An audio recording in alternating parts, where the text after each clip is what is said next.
Tracker rain gauge, and you can take one home for free. Send your pictures to weather@wday.com. Tune to WDAY News for your chance to win, and we'll choose one lucky winner during every newscast Sunday through Saturday this week. Don't miss your chance to take one home for free. Track your weather with the WDAY Storm Tracker rain gauge. You took my father. Somebody's going to pay for this. There's no story more surprising than a real-life Dateline mystery. Probably a pretty ugly crime scene. Follow every twist and turn 5 times a week. The chase is on. With Dateline. Weekdays at 1 p.m. You're watching WDAY Extra.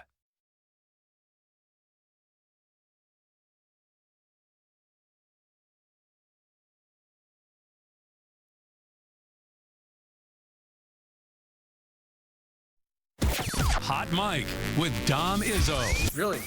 Really, Dom? No. I like what Dom's doing. Okay. Dom Izzo. Jeez, come on, Dom. What do you think I am, a magician? Yeah, I'm fired up, Dom. What else could I say? Absolutely. It was great to get on the field, and then Dom came up to me, and I'm trying to walk away from me. I just wanted to enjoy myself out there. Hot Mic. Great job. There's got to be some kind of intelligent question about something. Is Hot Mic. Hot Mic. On the networks of WDAY. You know, if it's not about sports, I find it very hard to concentrate. Here's Dom Izzo. Dom Izzo.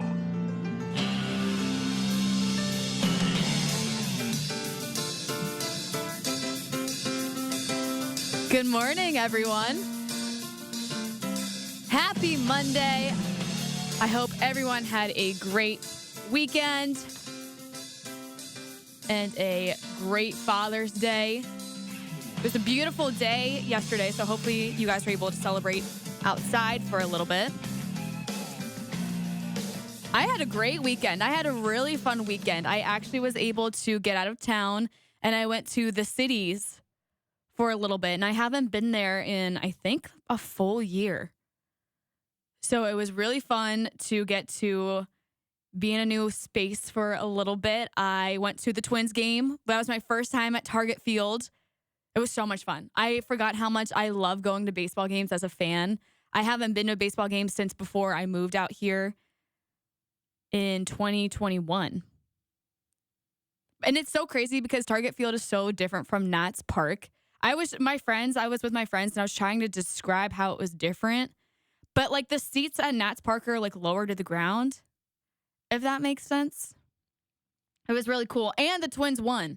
Pretty sure it was the only game that they won this entire weekend. So I'm officially naming myself the Twins good luck charm. So maybe I should start going to more Twins games. Yes, that was the only game that they won this entire weekend.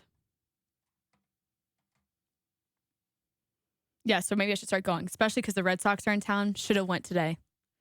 Should I drive back? The drive back, though, after you're spending the weekend in the cities, brutal. That's not a fun drive back.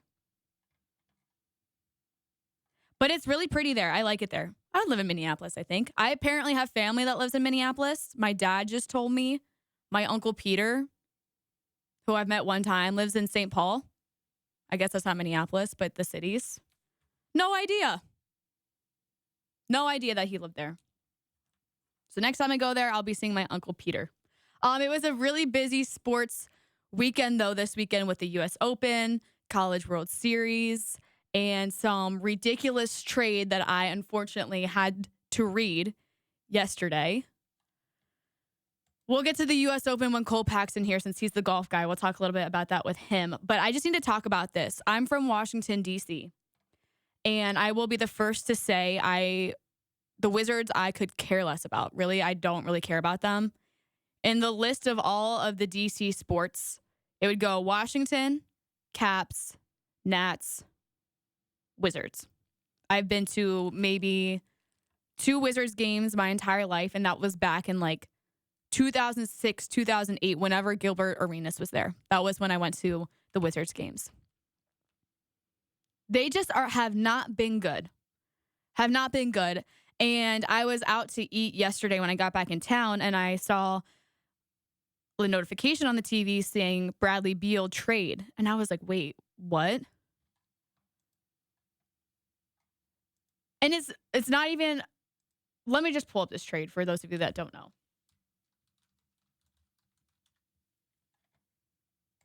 It's not even a final trade, but Suns finalizing trade for Wizards Bradley Beal.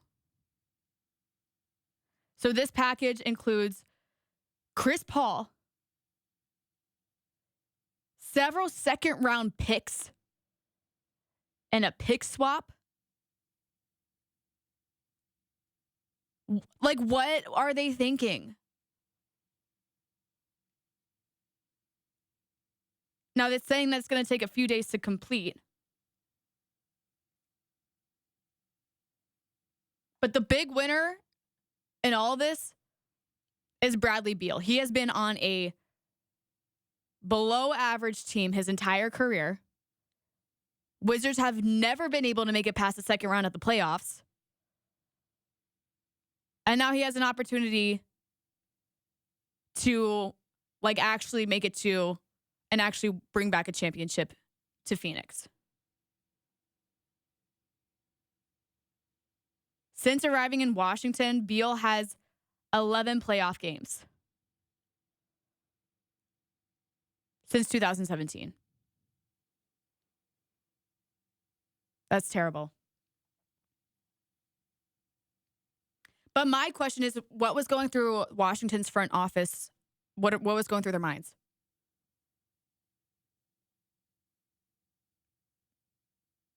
You lost a multiple time All-Star. He is by far one of the best players that they've had in recent memory. I can maybe think of potentially two others that were okay.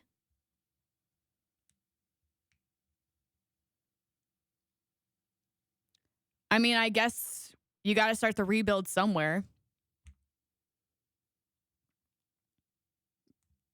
I just don't understand what they were doing, what they were thinking. It's not even, you don't even get a first round pick. Second round picks. You don't even get a first round pick.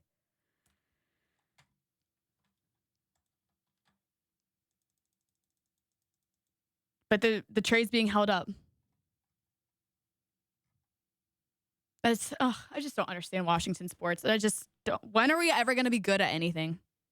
And I know we've won a Stanley Cup in the World Series like a few years ago, but I want to be consistently good, not just have one random year where you get lucky. Consistently good would be nice. That's all I want. Is to be a fan of a consistently good franchise.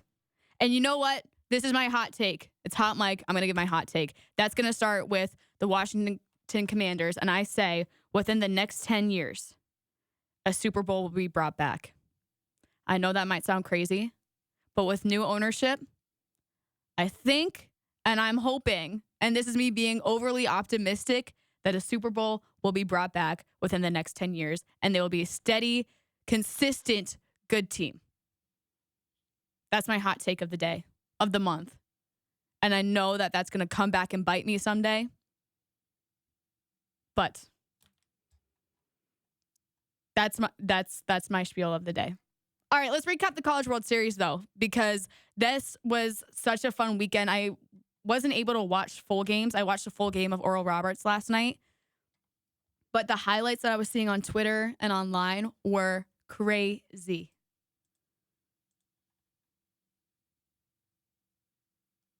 All right, let's pull up the graphic that we have just to see the whole layout of it all. First of all, the Virginia team is knocked out already. Sad.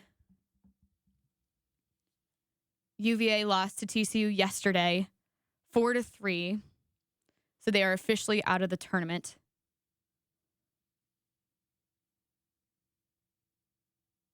And on Friday, I said that I didn't think that ORU would win the first game. And I said that they were going to win the second game, but not the first game. They flipped the script on me. Beat TCU 6-5. These games have all been so insane. I don't know how we're getting so lucky with these crazy games, But if you guys have not taken the time to watch the College World Series, I highly recommend to watch the games today and tomorrow because they have been so good. Okay, so Oral Roberts beat TCU last night. Almost pulled off yet another comeback against Florida, the number 2 team. Fell just short, though. We'll look at the highlights in just a little bit. So ORU and TCU will play again tomorrow. And Florida will win. Florida will play the winner of that game.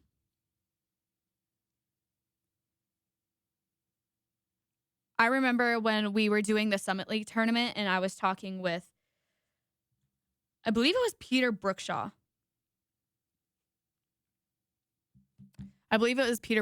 He was saying that when you're in these double elimination tournaments, you don't want to play the same team twice. He says it's so much harder to advance when you do have to play the same team twice. We saw that with NDSU and SDSU in the Summit League tournament. Now Oral Roberts is going to have to do it with Florida. And Florida is a good team. But last night was it was a really good game. You know, no one expected Oral Roberts to make it this far. They're unranked heading into this tournament, going against the number 2 team. Florida got off to a hot start, though. 2-run home run in the second inning. But then things got crazy towards the end of the game when there was miscommunication on Florida's side. So there was so many different mound visits that was happening. I guess Florida's head coach forgot about how many times he went to the mound. So I believe that you can only go to the mound. You can only have 6 mound visits. And in this game, if you didn't see, there were several challenges with different plays on Florida's side. So Florida head coach went to go talk to the pitcher, and since it was 1 over the limit, they had to change the pitcher in the 8th inning. And the bases were loaded for Oral Roberts. So in comes a freshman out of the bullpen for Florida. And you could just see Florida's head coach looked so incredibly nervous. I don't know if his eyes were watering, but it low-key looked like he was on the verge of tears. But the bases were loaded. He came in, was able to get the job done somehow, some way.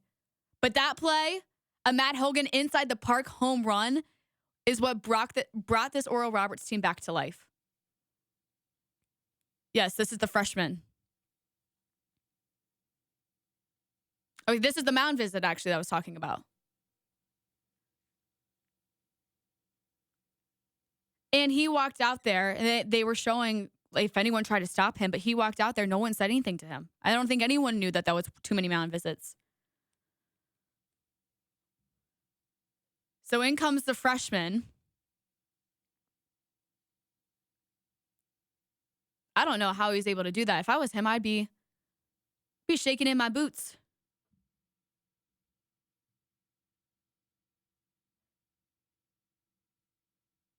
And then in the bottom of the 9th, Oral Roberts was also, at one point, was able to get the bases loaded, couldn't convert. And that was that. So we're going to see another great game between Oral Roberts and TCU tomorrow. I'm excited for it. And I don't know why I'm pulling for Oral Roberts. I want them to honestly just win it all. You know, I think that'd be a pretty cool story. I think that would be great for the Summit League. But Florida is tough. On the other side of the bracket today, Tennessee is playing Stanford.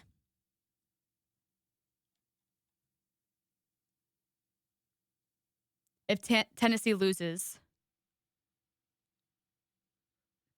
they will be eliminated. That game's at 1 p.m. And then tonight, it is LSU and Wake Forest.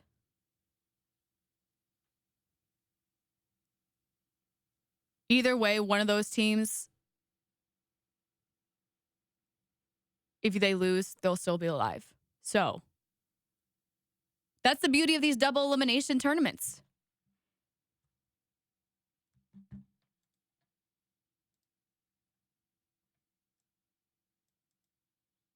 You can catch an L and still be alive. Very few cases can you say that.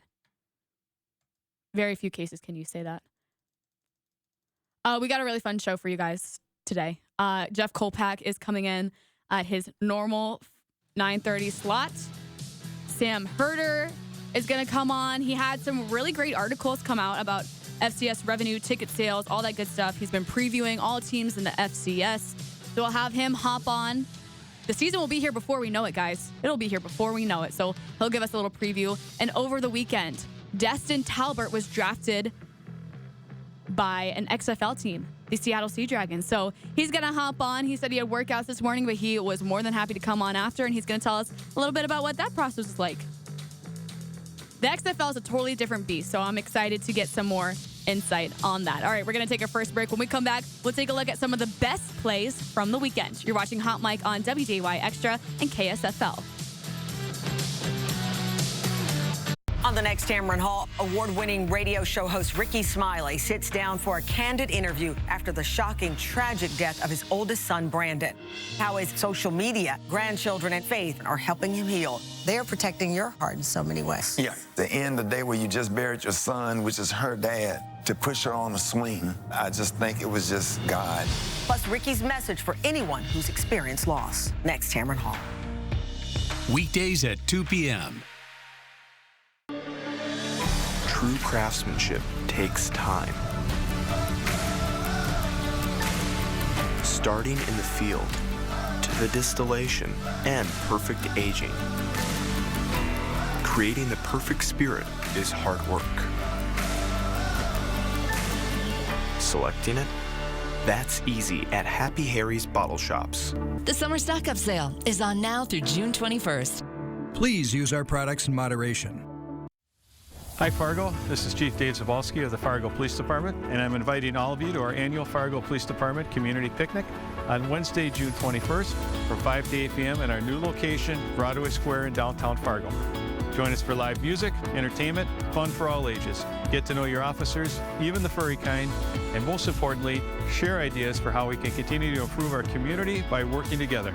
We hope to see you there on Wednesday, June 21st in Broadway Square. In this job, you take your eye off it for 1 second.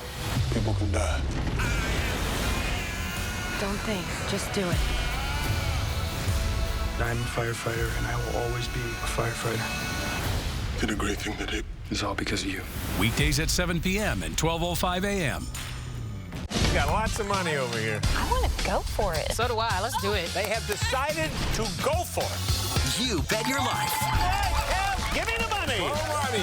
$5,000. Weekdays at 3:30 p.m. Somebody has to stand up for victims.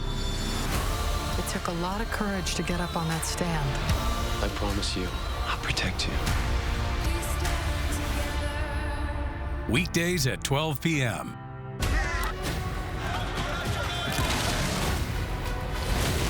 Insanity. 911, what's your emergency? A game without a crowd is just a scrimmage.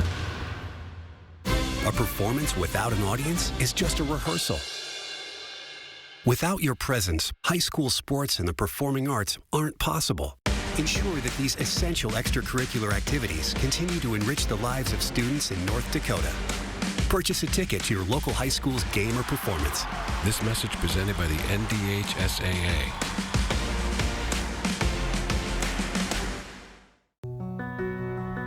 Victor deployed for the first time to Afghanistan in 2003. At 4 in the morning, my phone rang. They said, "I regret to inform you that your husband was wounded in action." Victor sustained a moderate traumatic brain injury. I was doing school full-time, and I was also then caring for Victor. One of the most important elements of caregiving is taking care of yourself. I just didn't want to forget that I also had goals and that I also had a life. What I did is I challenged Victor to meet me halfway. He asked all his therapists to help him undertake some of the house chores. There are almost 6 million military and veteran caregivers across the nation. We have our own journey, and we can fulfill that journey at the same time that we are helping our loved one. Visit aarp.org/caregiving for a free military veterans guide to navigate your caregiving journey.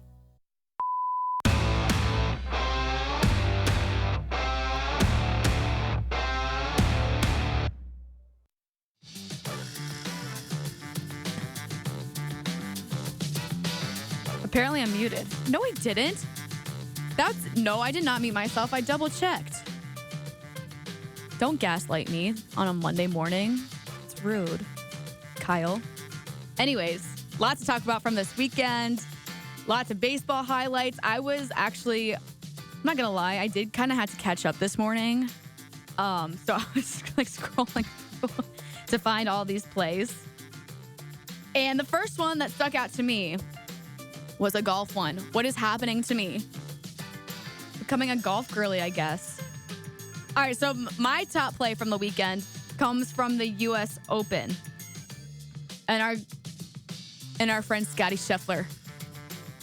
17th hole. Get in there! And it does. 196. Eagle on a par 4. I could never. Sam Getzinger, he's a reporter here at WDAY. He's been on the show a few times. He's been taking me golfing a little bit. I've been twice, so really not that much. And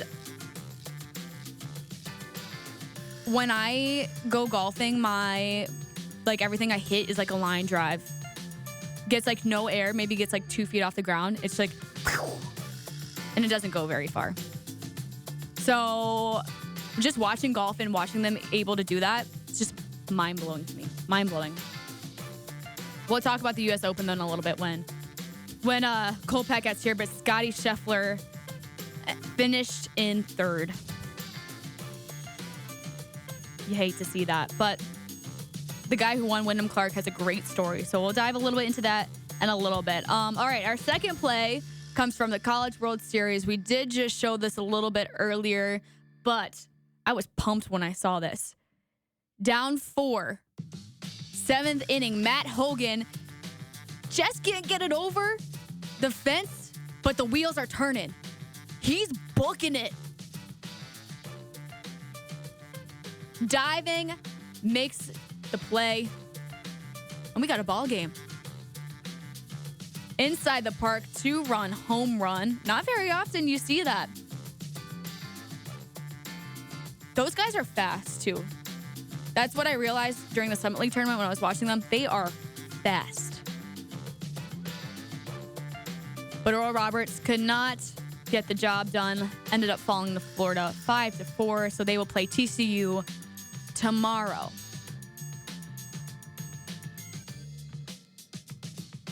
Did I put in that third one? Let's show that third one. Okay, actually, before we show it, some backstory. In the Northeast, or East Coast, Northeast, whatever we want to call it, lacrosse is huge. Growing up, that's the sport that like every guy played was lacrosse. I mean, here, I'm trying to think of what the equivalent would be here. I guess kind of like wrestling. Hockey actually. Lacrosse is the hockey of the East Coast. And I love lacrosse. I think it's exciting. I think it's fun to watch. Last year, I got to go cover Moorhead a few times for their lacrosse games, which I didn't know lacrosse wasn't a sport in every single state. That was news to me when I first came here. But, all right, let's show the clip now, because I saw this and I thought this was dirty. Redwoods Whip Snakes, Premier Lacrosse League. Reiner Garsney, one of the best lacrosse players of our generation. One-handed. Sneaks it in there. Redwoods did end up losing. Whew. And that wasn't his only one-handed goal of the game. I think he had like 4. He ended up having 6 goals. They lost 11-18. If you guys have not really followed lacrosse or haven't really seen a game, I highly recommend. It's fast-paced. It's fun. I think it's interesting. There's lots of contact. Lots of contact. I never played lacrosse. My sister played lacrosse. We'd go and watch her games, but my brother played lacrosse, and I loved going to his games. I thought that they were so fun. So yeah, highly recommend checking out lacrosse. Also, what happened last night, USA, Canada, and I said it on Friday, and I guess it's another hot take, just pulling them today. USA and Canada in the CONCACAF Nations League final. Back-to-back champs, USA is. USA. Guys, I'm telling you, this is probably like the United States team this time, or this year, is probably the equivalent to when Landon Donovan, Clint Dempsey were on that team. I'm serious. They are the real deal. And I'm not the only one that's saying that. If you guys know Pat McAfee, he's been saying it too. Everyone needs to hop on the soccer train. It's not boring. It is not boring. And I will die on that hill. Soccer is not boring. And I showed you guys last week. There was all those fights in that soccer game against USA and Mexico.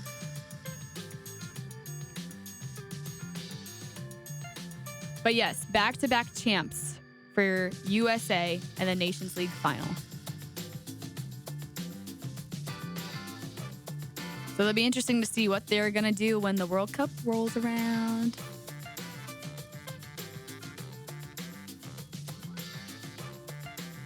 When even is it? I know it's coming up.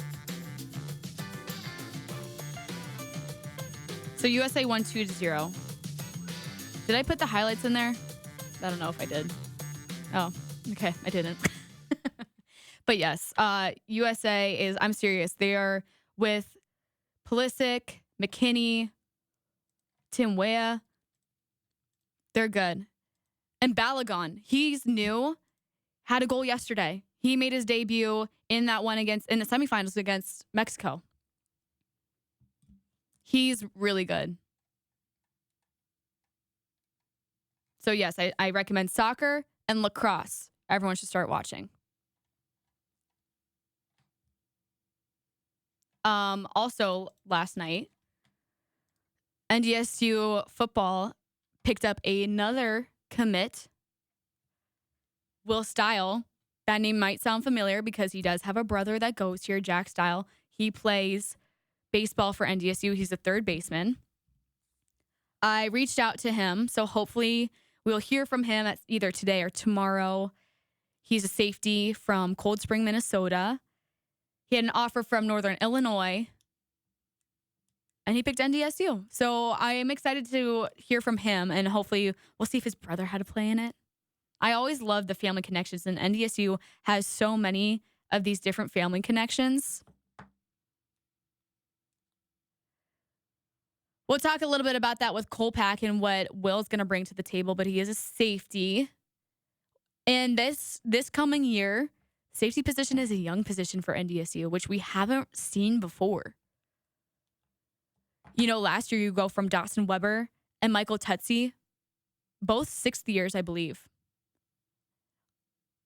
So both huge veteran presence in the secondary, which I think is necessary. This year, it's going to be a huge shift. And we're going to talk a little bit with Sam Herder just about this upcoming NDSU team and his thoughts and what he's seeing. Because I know that there's been lots of questions about this team and what to really expect. Because I don't think anyone really has any answers or was able to gather any answers during spring ball.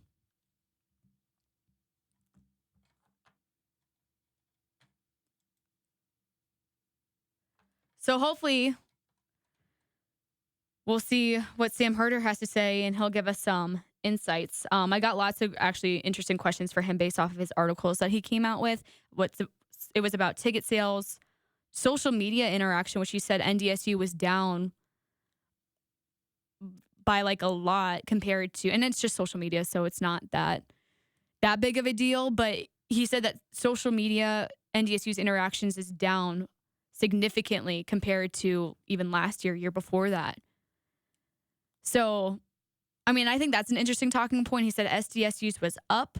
So we'll talk about SDSU too for our KSFL people that are watching and learn a little bit more about that team and who's coming back, who's expected to step up. And as always, I love to get you guys involved. So if you have any questions, please feel free to tweet at me, email me. We'll get your questions in here, whether it's from me, Kolpack, Sam, Destin. Questions, comments, concerns, we'd love to hear it. All right, we're going to take a quick break. When we come back, Kolpack will join me live in studio. Don't go anywhere. You're watching Hot Mic on WDY Extra and KSFL. Get organized with 11% off everything at Menards. Keep your home neat and reduce clutter with help from Dakota. Whether you need extra storage or want to add an accent to your living space, we carry the shelving and closet systems for you. Get Dakota shelving in a variety of finishes to match your style or maximize your space with customizable Dakota closets. Get this white closet system for just $198.97 after 11% off at Menards. Save big money at Menards. I was competing in my own head with my very athletic husband. Join our Happy Healthy Hour. How Aisha Curry's new routine could bring out your best. There we go. Then, meet the man who lost an astonishing 285 pounds. I love that. That's a great tip. Plus, the veggies in the pan go round and round. I mean, this is so beautiful and easy. Next, Rachel. Weekdays at 3 on WDAY. Today, 1 in 5 working-age Americans has a mental health condition. People in all types of jobs and at all levels. And the key to helping us succeed is a supportive and inclusive workplace. All of us have a role to play in making that happen. So what can I do to help? As a CEO, I can set the tone for supportive culture.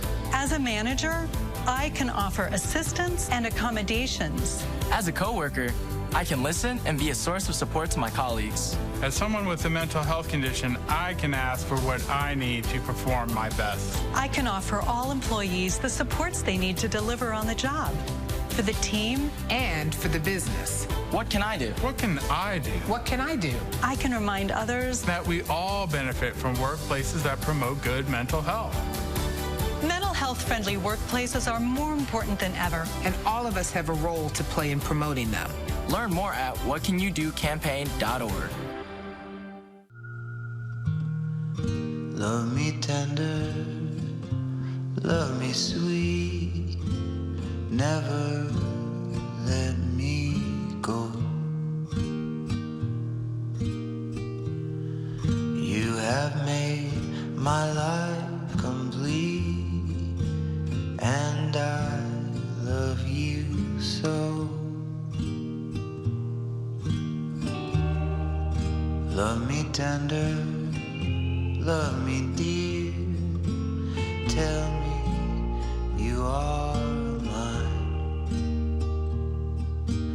I'll be yours through all the years, till the end of time.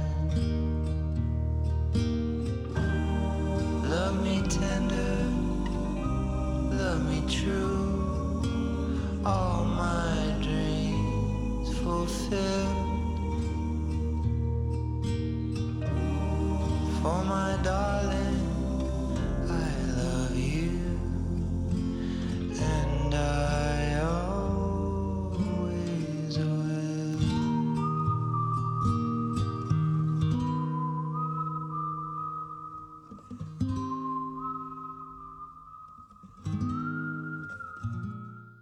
The Red River Amateur Championship is coming to you live from the Moorhead Country Club, Friday, June 23rd through Sunday, June 25th.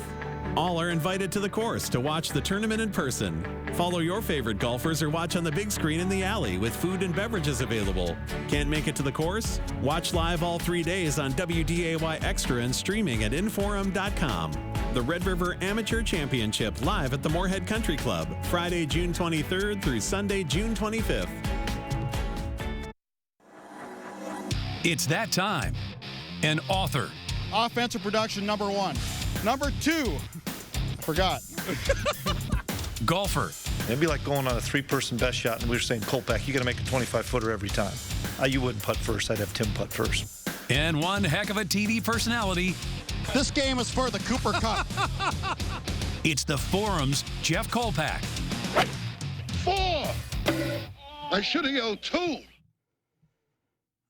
Welcome back, everyone. Jeff Kolpack joining me on his... Good morning. Good morning. How are you? Good. Happy Absolutely. belated Father's Day. Thank you. How was your day? It was a very Father's Day-like. Just watched a lot of golf. Yeah. Went for a little bike ride. Had a Zoom, no, not Zoom, but a FaceTime call with the 3 kids. And oh, nice. We're all in different time zones. So you actually talk to your kids on Father's Day? It's a tough thing to get together because we're all in different time zones. We got them all covered across the country, and so we were able to figure it out late at night. So I called my dad. Yeah. I was driving back from the city, so I was like, I should probably FaceTime him. Well, it's very nice of you. Yeah. I mean, you sound like I should probably it was a. No. It was painful. Well, I called him and I was like, "Hey, Dad, happy Father's Day." He goes, "Hey, Logue." I'm like, "What are you doing?" He goes, "I'm actually golfing and I don't want to be on the phone right now, so I'll talk to you later." I was like, "Oh, okay. See ya. Have a great day." So that's nice you actually talked to your kid. Well, you made the effort. That's what I said. Yes. Said I made the effort. We got him a pizza oven, which he was like, "Why did you get me this?" We're like, "Because you didn't tell us what you wanted." Yeah. And we're like, "We want to use a pizza oven when we go there." Yeah. Have a nice Father's Day gift. Yeah. So it benefits all you. That's what. Exactly. That's a good gift. That's why we got it for him. I'm just kidding. Okay, so golf. Yes. I saved this to talk with you about, the U.S. Open. Okay. Your thoughts? Wow. The course was interesting in that it was there was a train wreck ready to happen, waiting to happen, and I never really saw it late in the round with Ricky Fowler was I wanted to see him win just because I think he's been at it so long and he's due for a major, never has won a major. But Wyndham Clark he showed signs of wilting late in the round, and the sign of a champion is not to let it get to your head, and especially in that situation when you have a major, you have a couple bogeys late in the round, and there's this you're vulnerable to melting down, and he didn't, and played the 18th real solid, and so he's the champion. He deserved it. He does deserve it. And do you know anything about his backstory? Did you see stuff about of course, that? his mother. Yeah, it was it was a touching story. And lost his mother 10 years ago, something like that. Mm-hmm. When he was 19. Yeah, I think. Yeah, 19 years old, and had difficult time like a lot of people do in dealing with that. Came back, rallied. He's 29 years old now, and so he's in the prime of his career. Not so much physically, but mentally. Mm-hmm. And you cannot win a tournament like that without being mentally strong and being able to withstand the pressure, all that goes with it. I mean, those TV cameras, we don't see this, but I mean, they were following Ricky as he's walking. I felt like everywhere. Like he gets out of the car when he comes to the course, and there's a camera following him every step. He's got to pretend he's not even looking at it. I mean, but it's there. But maybe these guys are so used to it. I don't know. I'll be covering a U.S. Women's Open here in a couple of weeks. Are you? Yep, with Amy playing at Pebble Beach. You're gonna go? Yes. So, wait, that's so cool. So I'm kind of curious. It'll be my first pro event covering as a writer after 30 whatever years. I finally reached that. I'm just curious to see what kind of access, how you cover it. I'll probably reach out to a friend or two that have done that a lot. And so I'm just kind of curious to see how the whole media thing is in these big events. I was going to ask you, do you have any idea of what you're walking into? That's kind of exciting, a little nerve-wracking, though. When's the last time you haven't really expected anything when you're going into an event that you're covering? I don't know. Probably covering the first NDSU men's basketball tournament appearance in the Big Dance, 2009. We had no idea what kind of access, where we were going to be. So it's been a while, I think. I mean, that's what comes to mind. I'm sure there's other stuff, but yeah. Do you like covering new events? Absolutely. Yeah. I mean, this is Pebble Beach too. I know. So I'll be getting there Wednesday late morning, and I'm guessing I'll be able to walk the course. I don't know. I don't know what the ground rules are. Mm-hmm. That's honestly like a bucket list thing for you. Oh yeah, 100%. That's gonna be so sick. I can't wait to hear about that. You also just took a quick trip to tell us a little bit about this course because you said it's one of very few courses that are like this in the country. What are you talking about? The sand green? The sand green, yeah, the one you sent me a video of. Well, do we have the video? We should. Yeah. Kyle, do we have a video? Well, I think we should crank that out first, and then I can maybe describe it a little bit. Okay. Hopefully we have it in there. Well, maybe not. Oh, there we go. Were there words with it? There's music. Okay. I don't think we have the music. Okay, well, this is the Maddock course, and it's sand greens, and Larry Murphy right there and I have never played sand greens. Dave Holm, who was in the background there, has played a couple times, and Greg McCullough grew up playing a sand greens in Hope, North Dakota, and was a 2-time sand greens Class B state champion. So this is in Maddock, very peaceful. This is what I call the road hole. So there's a road right in the middle of the hole.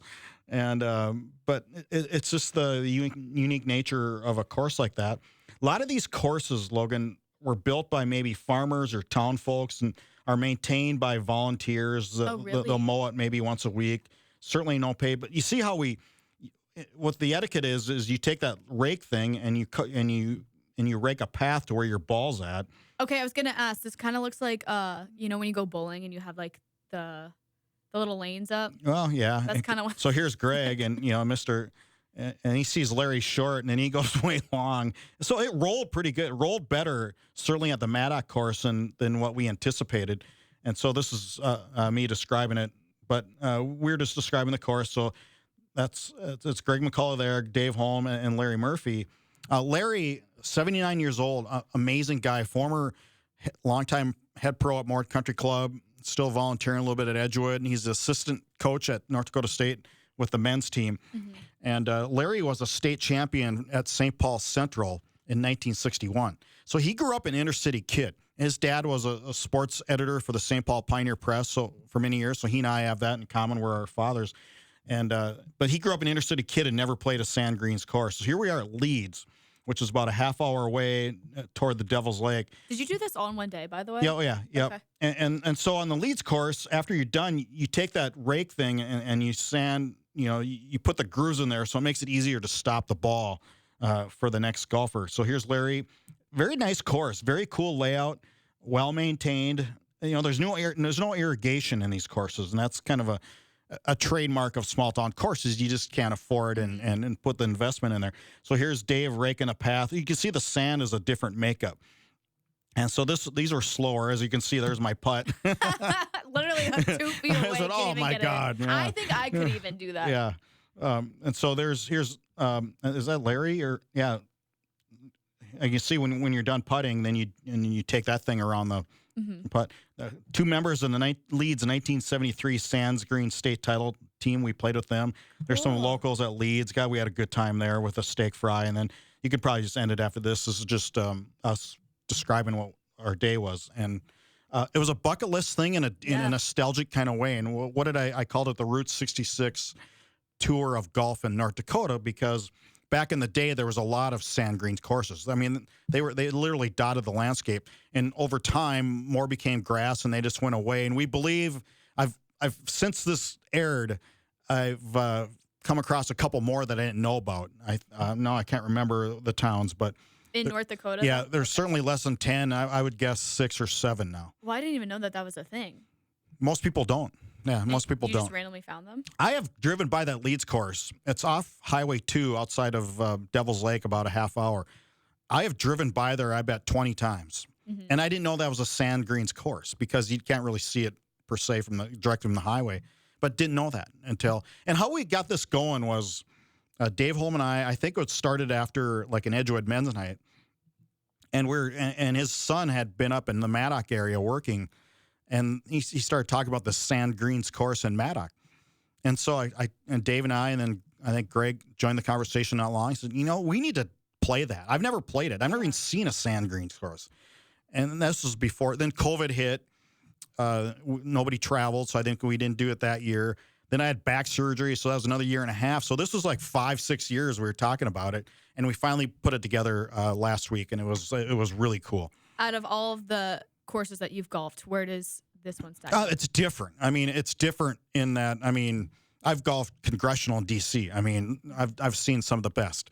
You don't go there expecting the prime conditions. You go there expecting a ode to golf at its one time, I keep saying the word nostalgia, but it's a course that the townspeople really take pride in. Yeah. And again, there's not a lot of money here. There's not a lot of funding. So they do the best they can. And we recognize that as players who are fortunate as us to golf in such great courses around the FM area. We have just great courses. We're lucky. We're fortunate. And but we go there to Maddock and Leeds recognizing that not everybody has that. Mm-hmm. But it's still cool. It's still the game. It's still golf. I think that looks really cool. I would love to go check those out. You should. As I'm getting into the game of golf. Well, now that you're kind of the ag country ranch reporter for WDAY Sports. I know. Who would have thought? Me. You had Spencer, then... Spencer, AJ Hines. Yeah. We got some other What's ones next? in the works. Do you? We might be checking out a rodeo sometime soon, which I've never been, and I've always wanted to go to a rodeo. I've covered rodeo.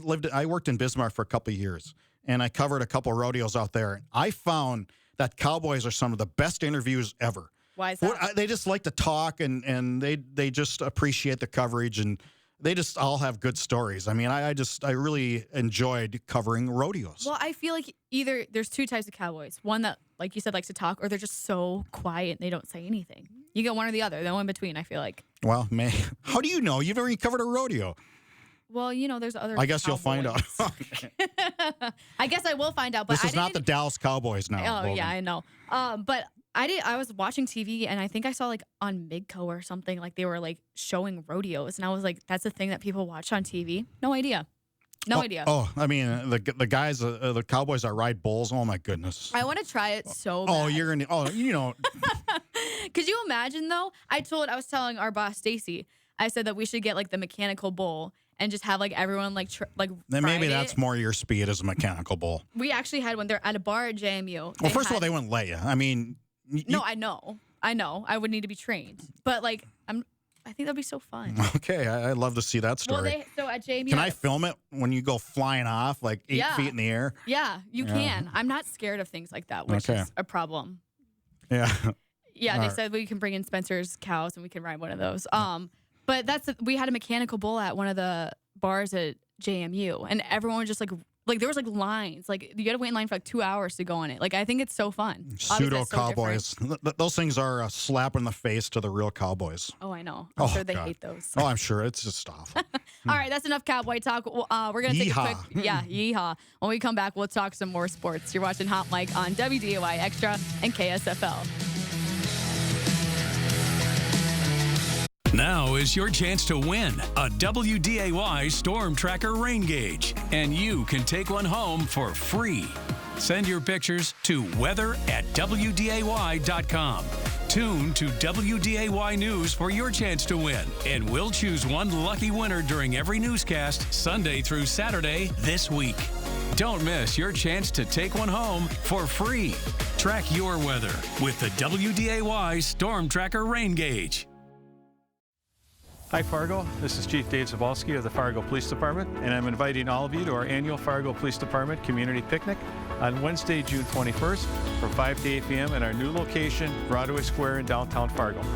Join us for live music, entertainment, fun for all ages. Get to know your officers, even the furry kind, and most importantly, share ideas for how we can continue to improve our community by working together.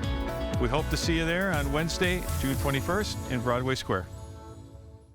News happens at all hours of the day and night. Stories develop and situations change in the blink of an eye. In our community, knowing where you can turn at any time of the day for clear information and facts is more important today than at any other time. That's why we start our day in the middle of the night to gather new information and be ready to bring it to you. Tracking what has changed overnight and how that will impact your day today. We're here for you with the most up-to-date news and weather to get you on your way, because your community is our community.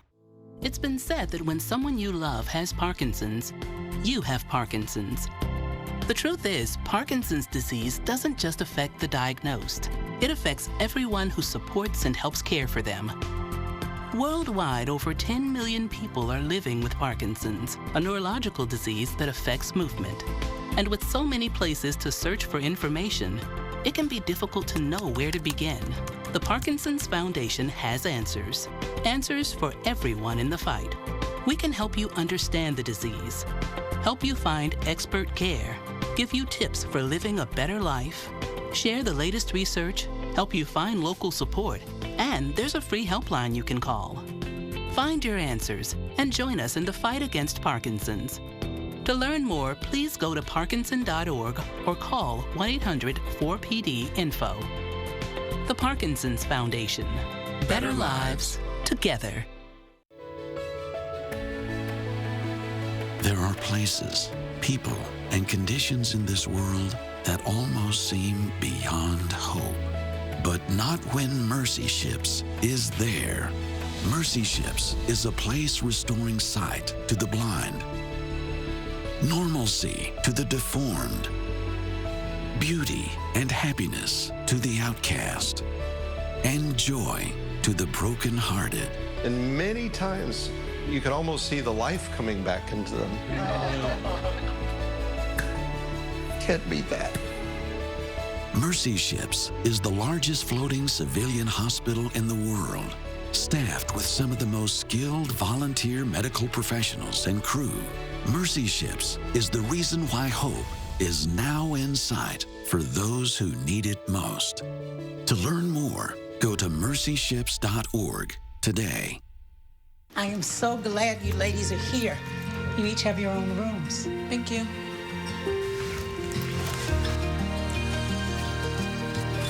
Good.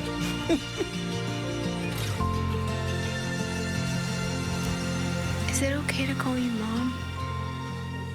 Of course you can.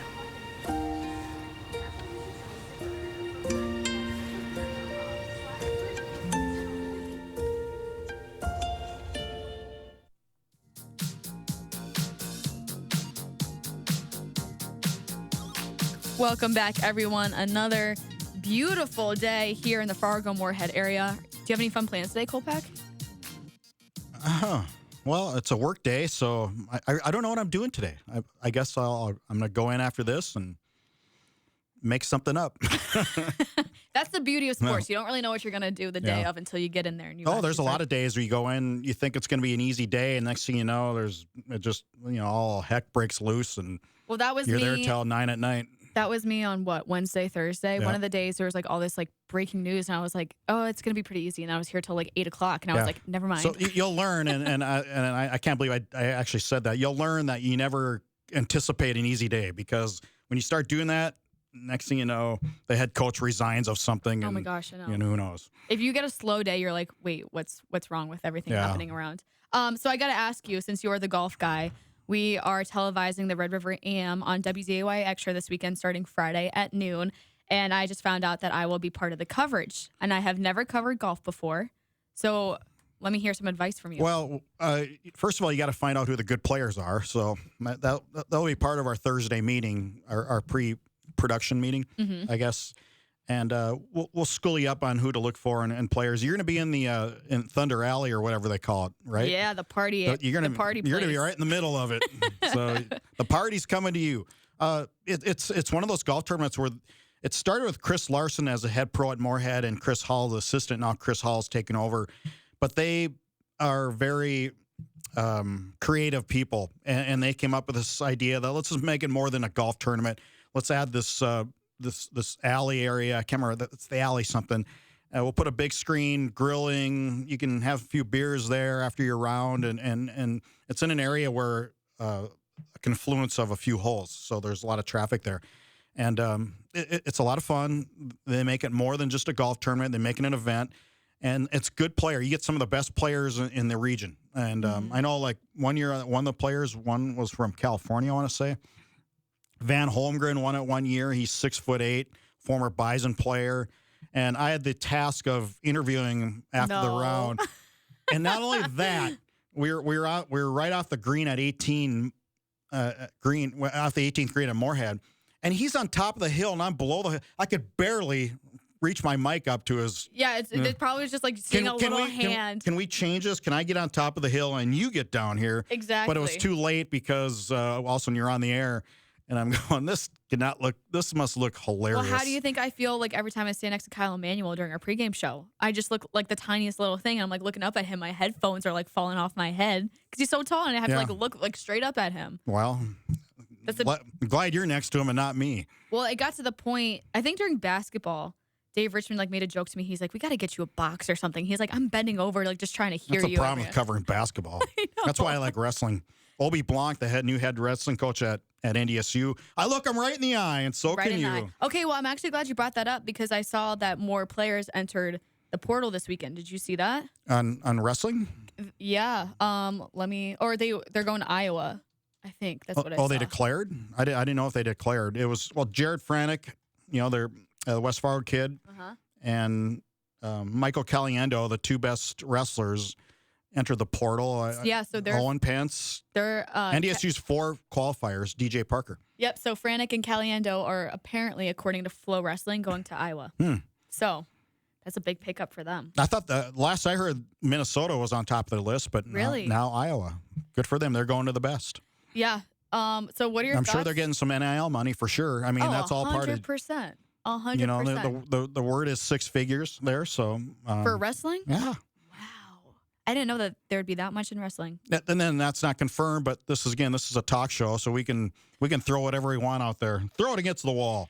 Okay, so let me ask you this, since you're like big on NIL. Let's throw you back. NDSU will get an NIL. I predict before the year is over, they will get an NIL collective. They need to. Yes. They need to. Yes. But let me ask you this. Okay, so let's put you in a hypothetical. You're in college. You have to pick a sport that you're going to play first. Which sport are you going to play? Me personally, you asking me? Baseball. Baseball? Yeah. Okay. You were offered to go to, I'm trying to think, like Stanford. Okay, say I'm at NDSU and I get offered. You're at NDSU. But you get offered to go to Stanford. No NIL money though, or maybe like you get like $100,000. Sign me up. No, $50,000. Sign me up. But then you get offered to go. I'd to go like for 10.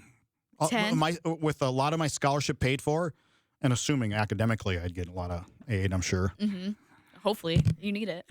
I know. You're a college kid and people throw $10,000, $20,000 at you. Well, yeah. But what if NDSU offered you like $200,000 for you to stay? Oh, I'd Would stay you here. stay? Yes. So it's all about the money. Motives. Welcome to America, Logan. Oh my gosh.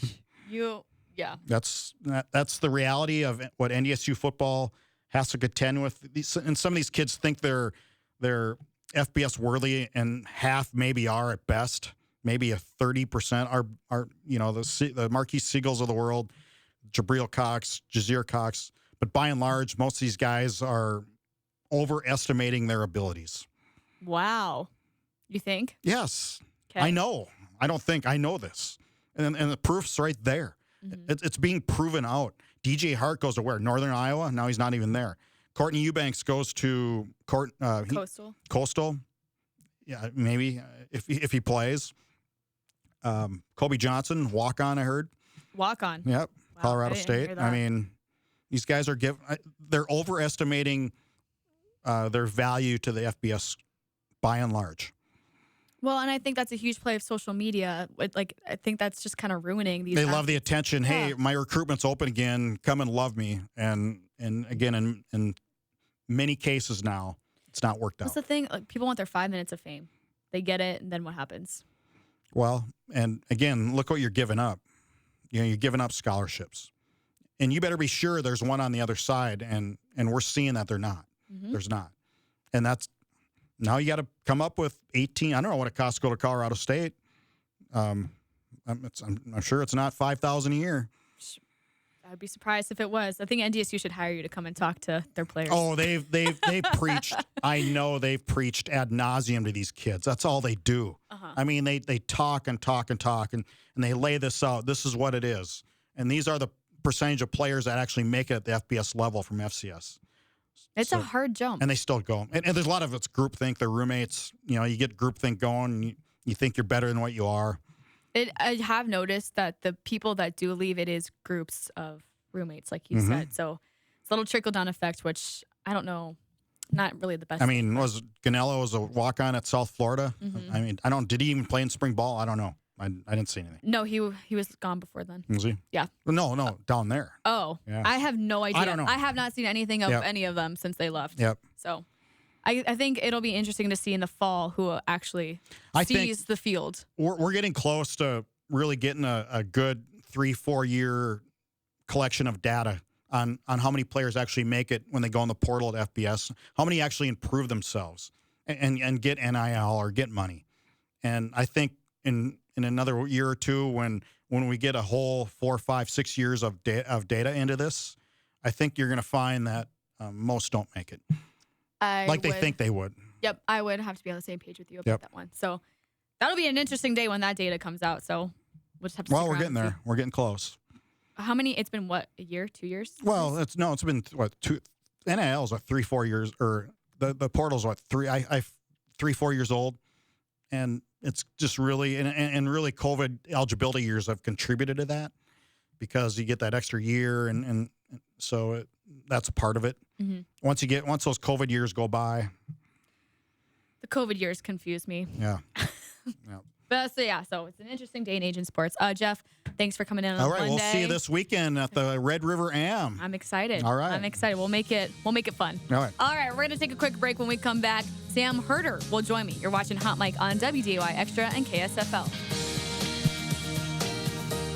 Keep your space feeling comfortable this summer with 11% off everything at Menards. Check out our great selection of air conditioners. From big to small, we carry it all. Like this Denali Air 6,000 BTU window conditioner.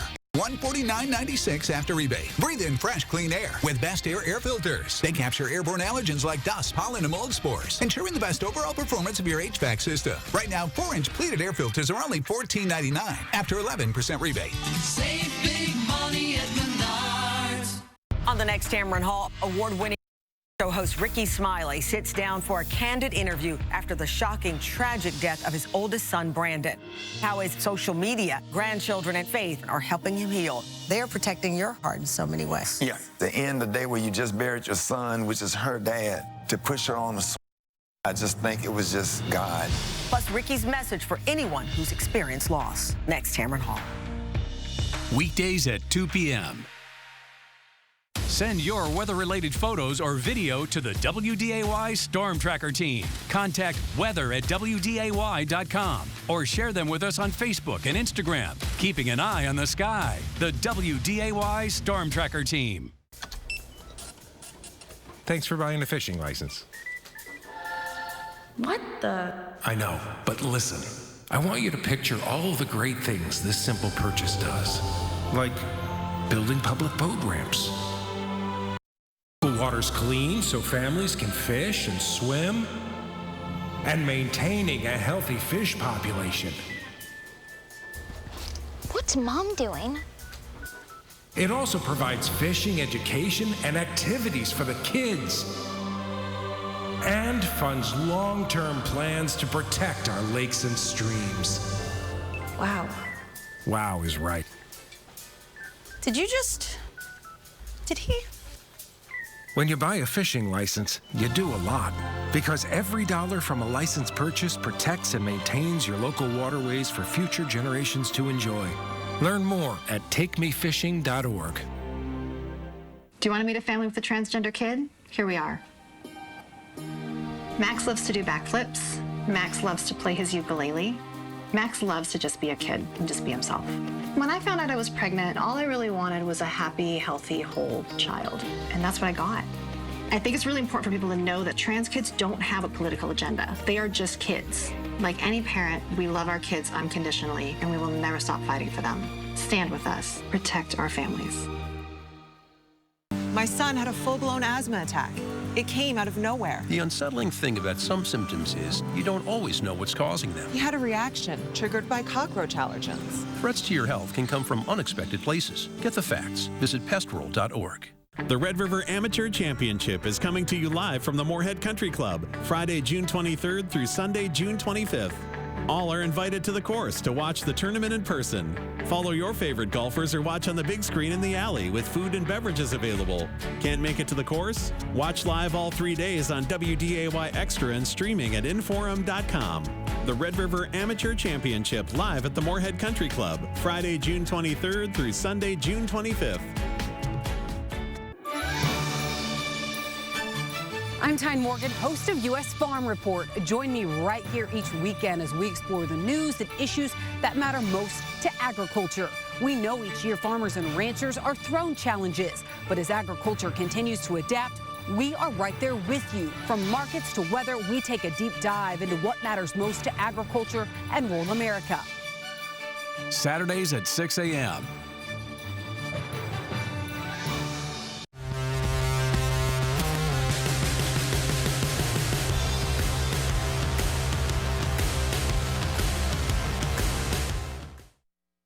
This is Hot Mike. Hot Mike. On the networks of WDAY. Here's Dom Izzo. Welcome back, everyone. Dom Izzo is out today. He is still on vacation, so I am filling in with him. It's still the off season, but football season will be here before we know it. So Sam Herder now joins me. He normally comes on during the season, but you have come out with some really interesting articles lately, Sam. How are you?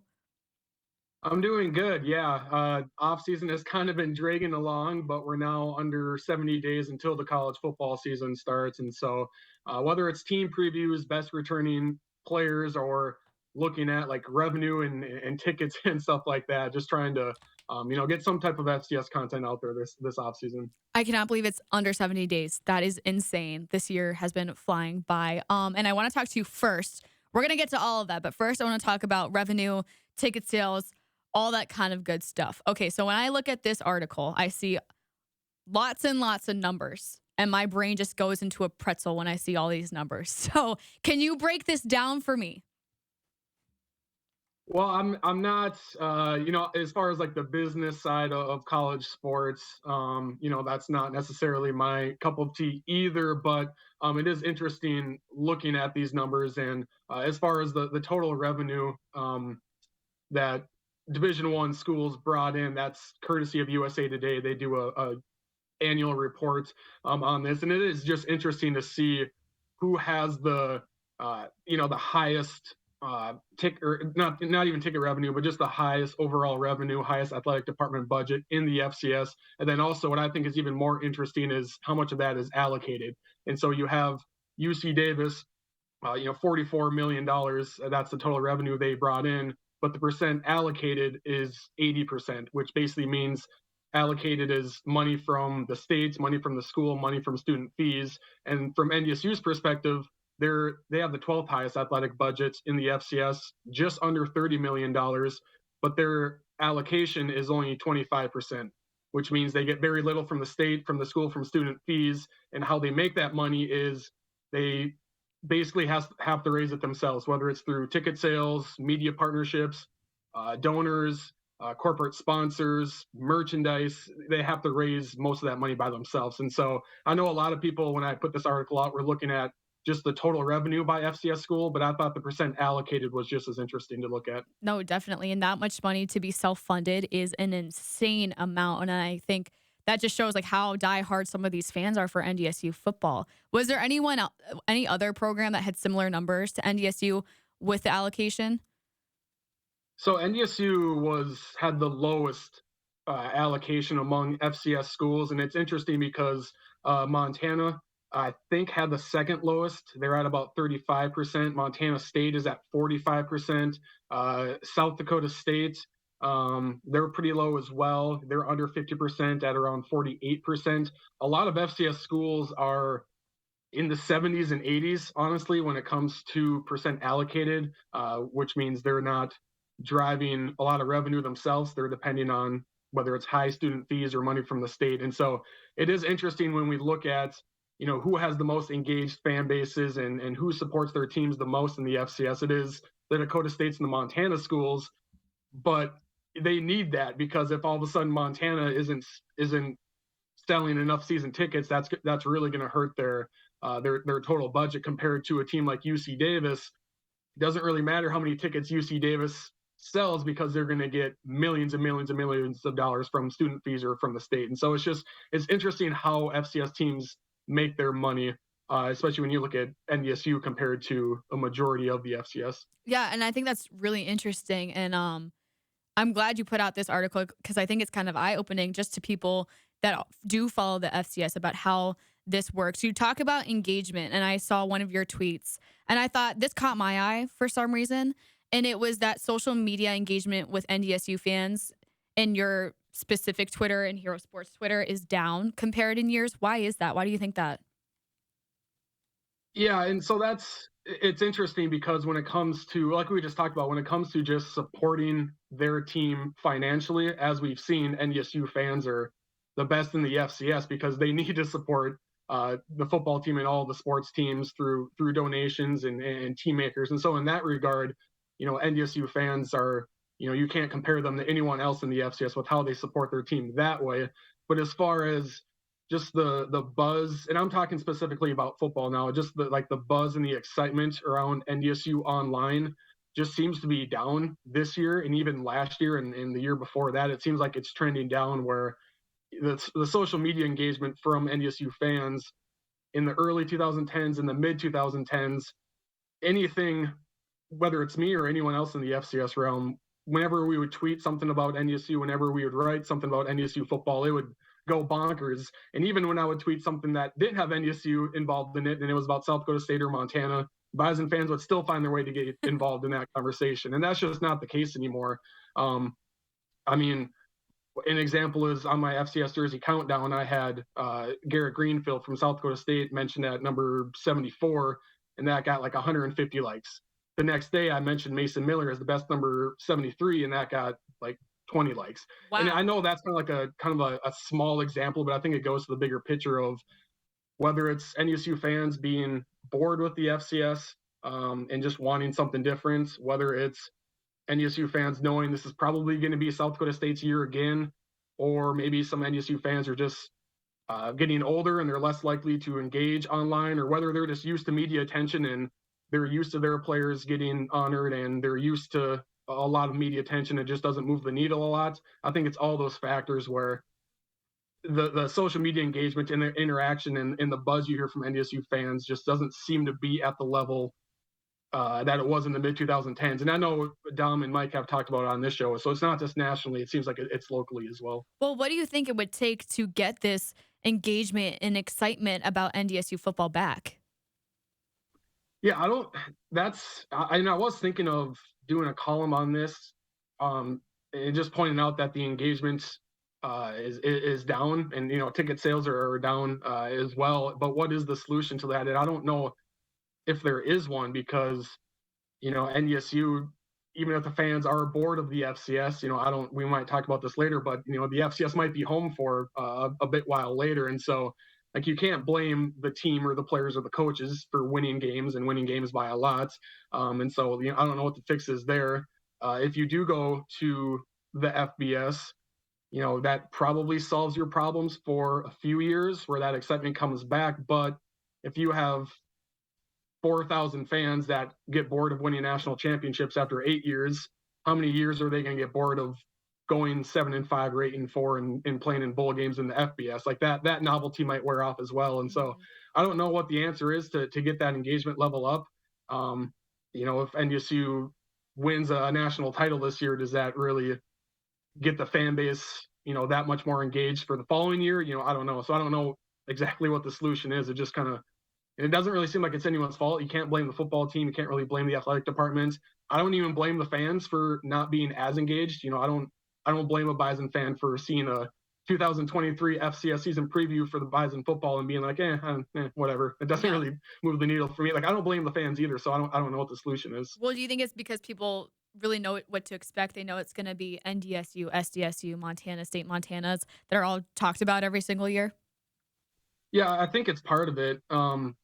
Or that's probably the number one reason is just and I don't know if boredom is the best word, but just I think it's knowing it's kind of the same storyline every year. And I think seeing other teams moving up to the FBS while NDSU is stuck in the FCS is a big part of why a lot of fans are just kind of ho-humming and not really engaging and quote tweeting and retweeting and reading a bunch of different stuff just because they might be a little disengaged when it comes to FCS football. And I think if James Madison and Jacksonville State and Coastal Carolina and Georgia Southern, all those teams still were in the FCS, this probably wouldn't be a problem. But when you see the top tier of the FCS getting, I guess, weaker and less teams at the top, and NDSU is just kind of sitting there seeing other teams go to the FBS, I do think it is natural for fans to kind of be ready for the next thing if that ever does come. Well, let me ask you this. Do you think that FCS is not really competitive anymore? Well, it's at the top.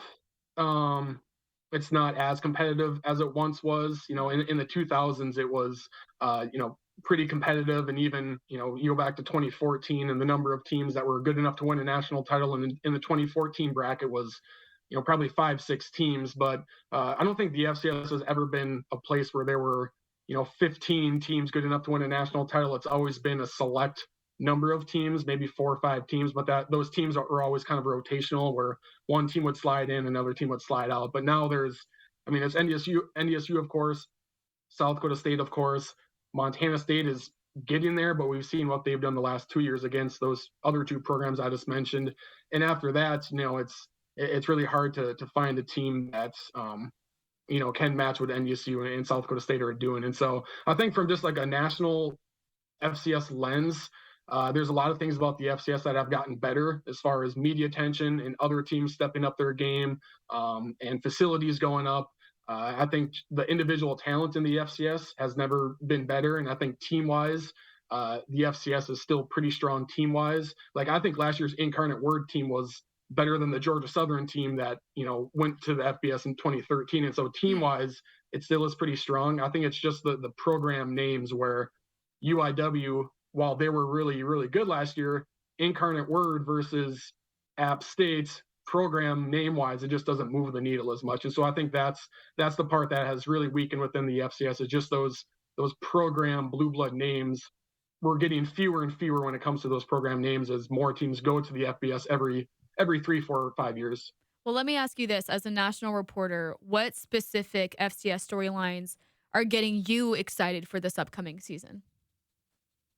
Yeah, I think figuring out who those contenders are. You have South Dakota State, North Dakota State, Montana State. Who is that 4th team? It seems like there always is a 4th team that rises up. Last year it was UIW, and so that's always an interesting storyline. I also think just watching South Dakota State and how they handle these level of expectations. The Jacks and their players, they're going to have to dig really deep into something to find any bulletin board material. It'll probably have to be fan message boards or something, because no media is picking against them to lose. And so I think that is the fascinating part of this season, is just to see if South Dakota State can live up to those expectations. So you're picking South Dakota State as your favorite this year? Yeah, I think it's them versus the field easily. Yeah. I think I would have to agree with you. Sam, we're going to take a quick break. Can you stick around for 15 more minutes? We'll dive a little bit more into this coming SDSU and NDSU teams. Yeah, that sounds good. Perfect. All right, Sam Herder's going to stick around. We'll dive a little bit more into team specifics right after this. I was competing in my own head with my very athletic husband. Join our Happy Healthy Hour. How Aisha Curry's new routine could bring out your best. There we go. Then, meet the man who lost an astonishing 285 pounds. I love that. That's a great tip. Plus, the veggies in the pan go round and round. This is so beautiful and easy. Next, Rachel. Weekdays at 3 on WDAY. From harvesting the grain, to the brewing, to the bottling, to shipping, crafting the perfect beer is hard work. Selecting it, that's easy at Happy Harry's Bottle Shops. The summer stock-up sale is on now through June 21st. Please use our products in moderation.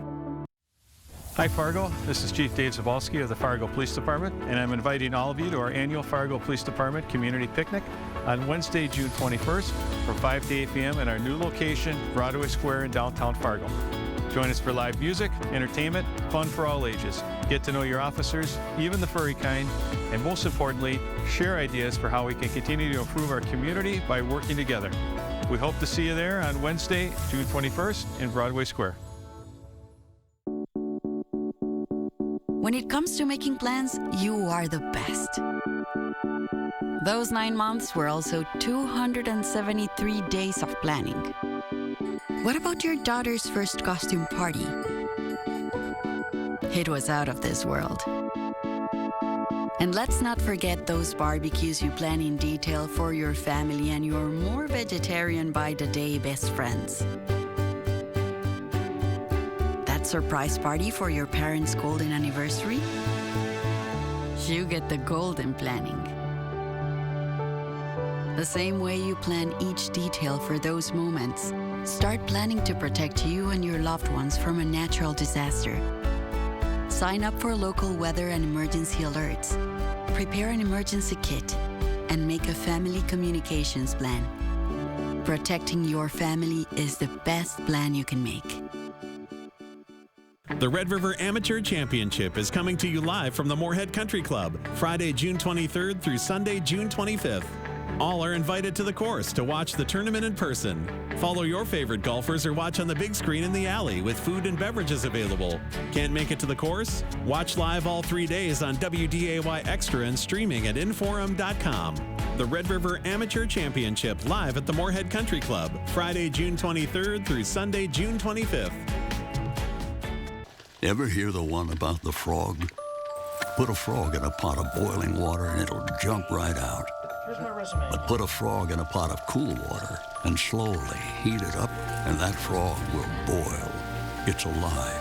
But as a metaphor for us and all that we go through as veterans, real-world experience. it's a story that rings true. We make excuses for how we feel. We push everything down. We tell ourselves the lie that it's easier to stay in that boiling water, to disconnect. And some days, maybe, it is. But you've never been interested in easy. Reaching out is hard. Do it anyway. You're not alone. You've got this. You are not a frog. Find resources at va.gov/reach.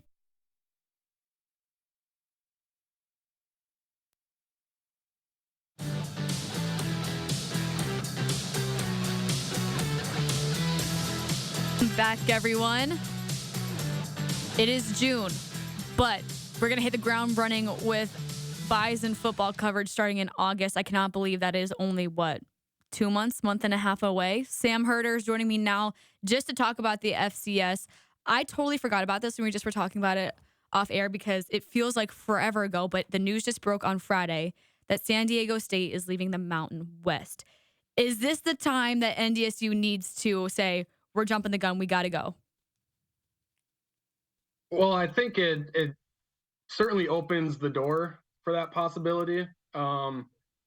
The question is, with that door opening, is it a wide open door for NDSU to leap through, or is it just kind of a small crack where it's a possibility but not likely? I think that's kind of the main question. If I was NDSU, I would be very aggressive about this, whether it's directly contacting the Mountain West or going through deniable back channels through different agencies or however they go about that, being aggressive and saying, hey, we see you're losing a member. If you want to add a member, this is what we have to offer. This is our athletic success. This is what we have for facilities. This is how our budget comes together and what we can do. Like if I was NDSU, I would be very aggressive toward trying to join the Mountain West. How likely it is that the Bison find themselves in the Mountain West, I don't think it's a high probability right now, just because San Diego State leaving the Mountain West, which is something we knew was going to happen at some point. And so the Mountain West was certainly prepared for this. They could either choose to stand pat and just be fine with their remaining membership, or if they do want to add one team in place of San Diego State, because I don't know if they'll add multiple teams, just because I don't know if there's enough value in adding multiple teams, just because then you kind of divide the TV deal up even more between more teams. Mm-hmm. And so if they did want to add one team, they would probably look at poaching another G5 conference, possibly going to Texas. But if that, for whatever reason, if that doesn't work out, then they could possibly look at the FCS. And that's where I think NDSU would be a great candidate. You have the Montana schools as well. I think UC Davis could be an interesting candidate just because of their location.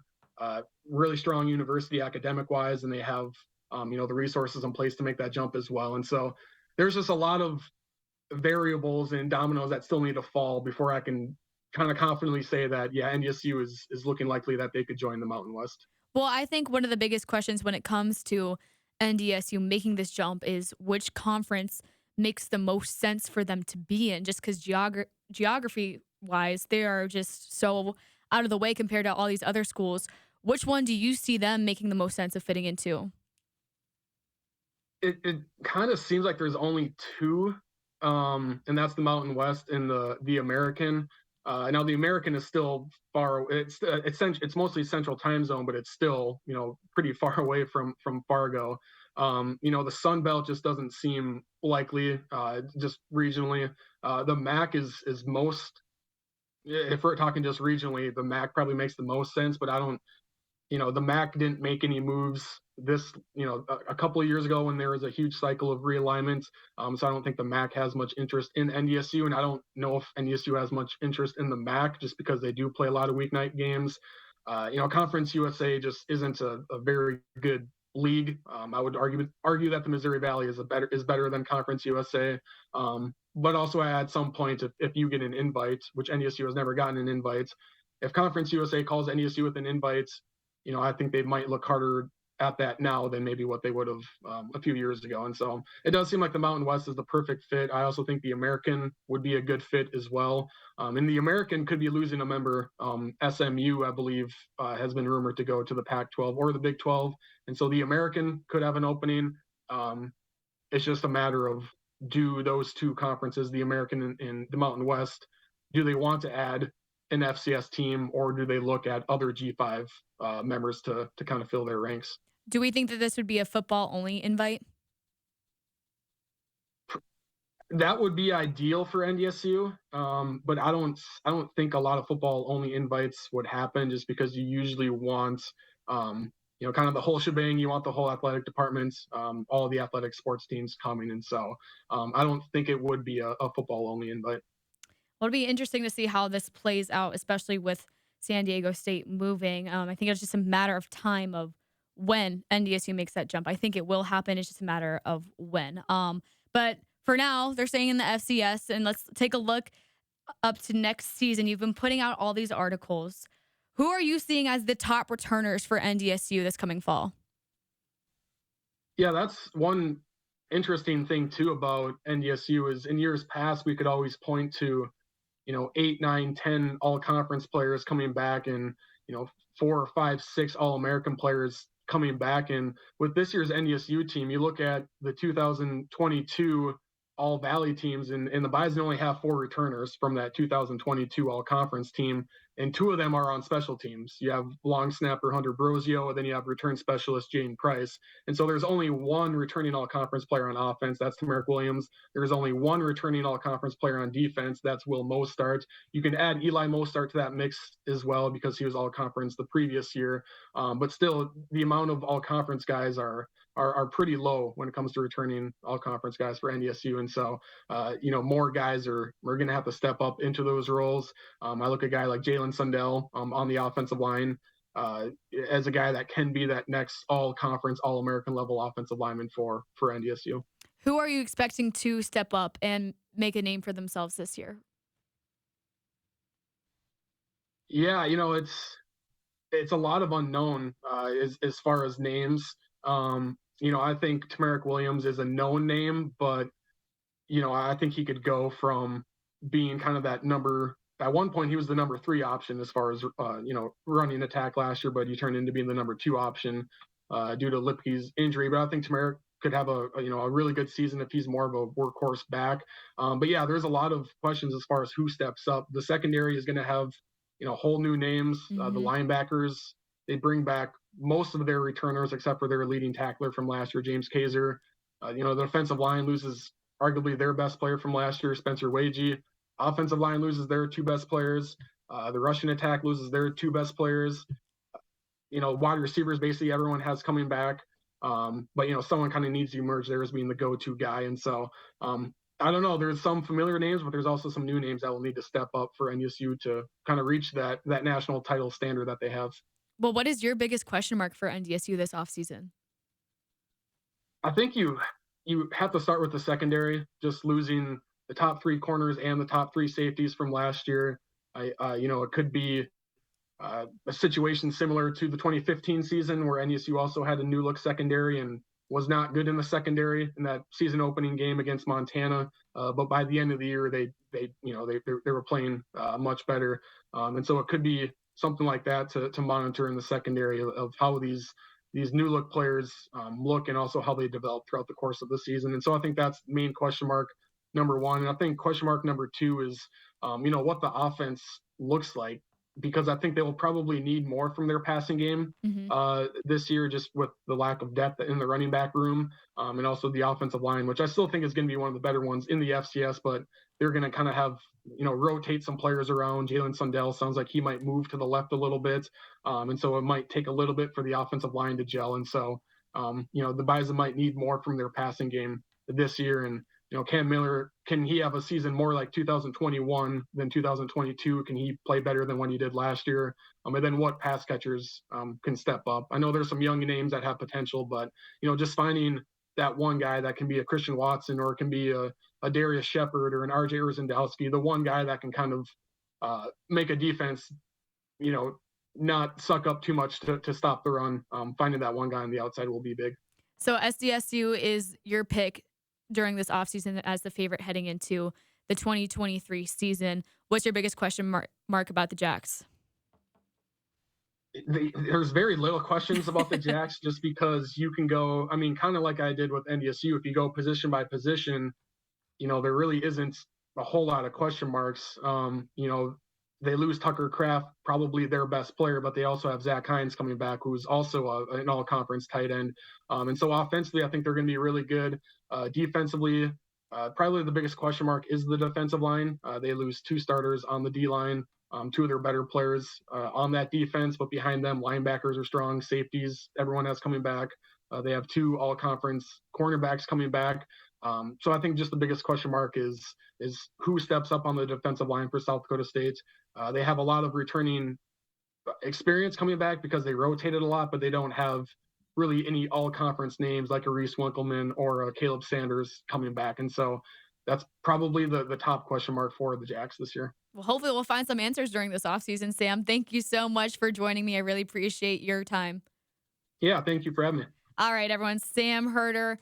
As always, we always appreciate his insight on everything FCS. All right, we're going to take another break. When we come back, a familiar face, Destin Talbert, will join me to talk about getting drafted into the XFL. You're watching Hot Mic on WDAY Extra and KSFL. On the next Tamron Hall, award-winning radio show host Ricky Smiley sits down for a candid interview after the shocking, tragic death of his oldest son, Brandon. How his social media, grandchildren, and faith are helping him heal. They are protecting your heart in so many ways. Yeah, the end of the day where you just buried your son, which is her dad, to push her on the swing, I just think it was just God. Plus, Ricky's message for anyone who's experienced loss. Next, Tamron Hall. Weekdays at 2 p.m. Experience the ultimate in energy-efficient comfort with insulated vinyl siding. Now get durable, maintenance-free siding with a transferable lifetime warranty from the local and experienced Window World team. For a limited time, your siding projects can qualify for special 0% financing for 36 months. Call today for your free estimate and have your new siding installed this summer. Improving homes, changing lives. Window World of Fargo.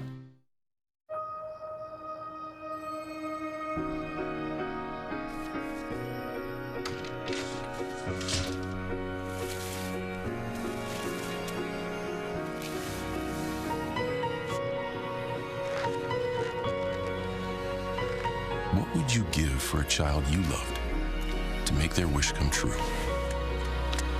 To help them fight a critical illness? Just imagine what you'd do. You see, wishes are so powerful, and you can make them real. They can give a child back their childhood, even change the way they feel. Every single one of us can make the stars align, because when we come together, hope and joy will shine.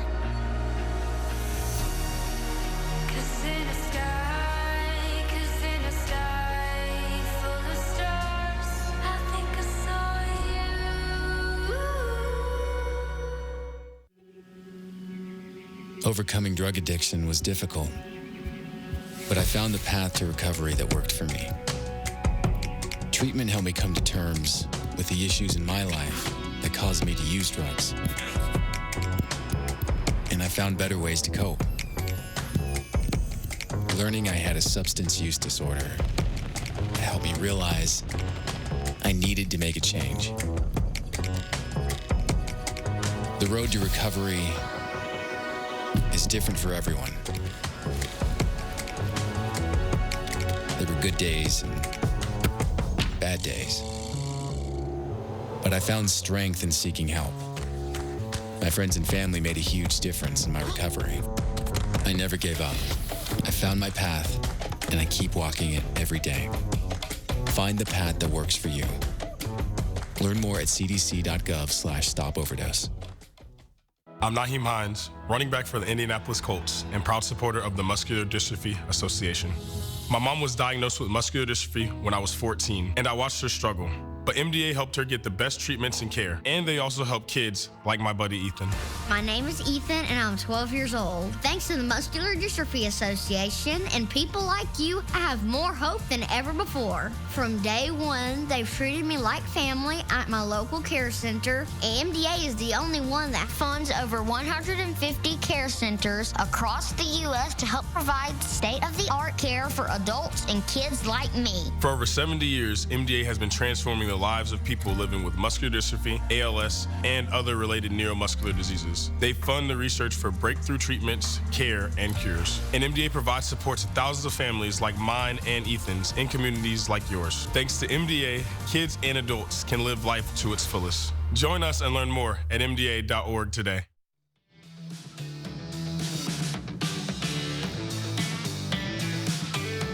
Welcome back, everyone. We got one more special guest in store for today's show, and he's a very familiar face to anyone that has followed NDSU football over the past 5 years, and he has some very exciting news that broke over the weekend. Destin Talbert is now officially a member of the Seattle Sea Dragons in the XFL. Destin, how are you? Doing well, doing very well now because of what you said. How you doing?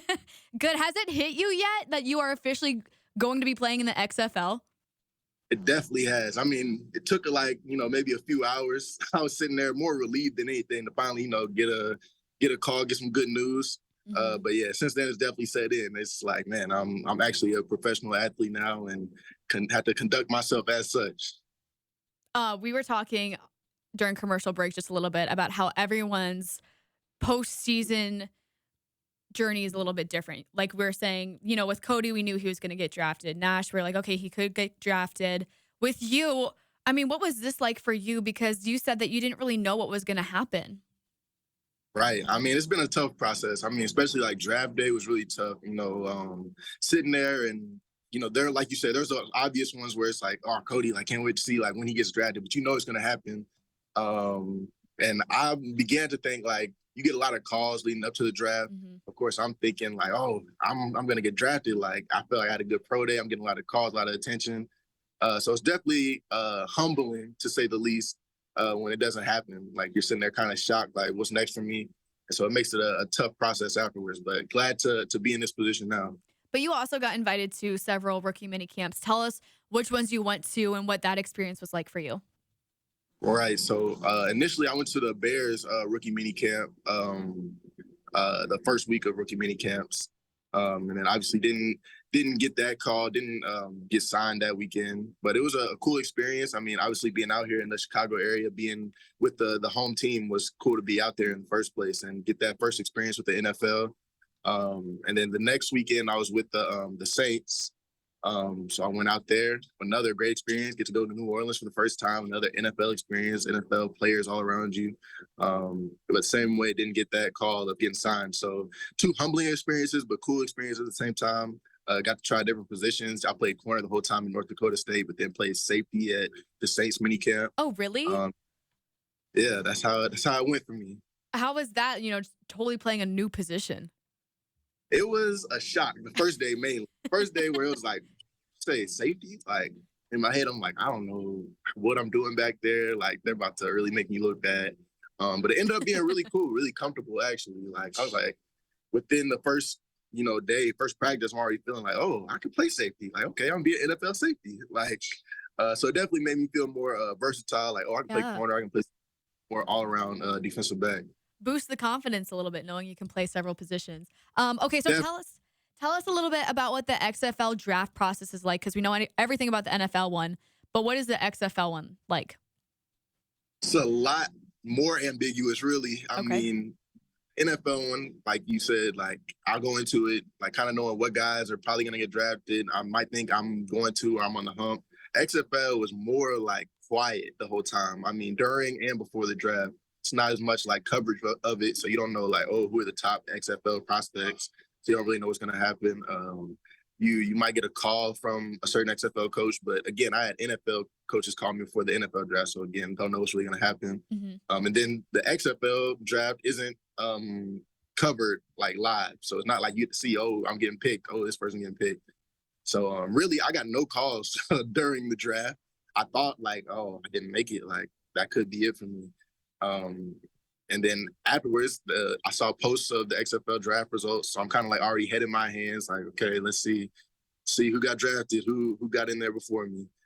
Then I just scroll in, and Sea Dragons are a S team, so they were near the bottom. And all of a sudden, I saw my name. So I went from head in my hands, kind of like, to wait, Destin Talbert, that's me. Like, whoa. Wait, so you didn't even get a call? You just were looking online and you saw your name?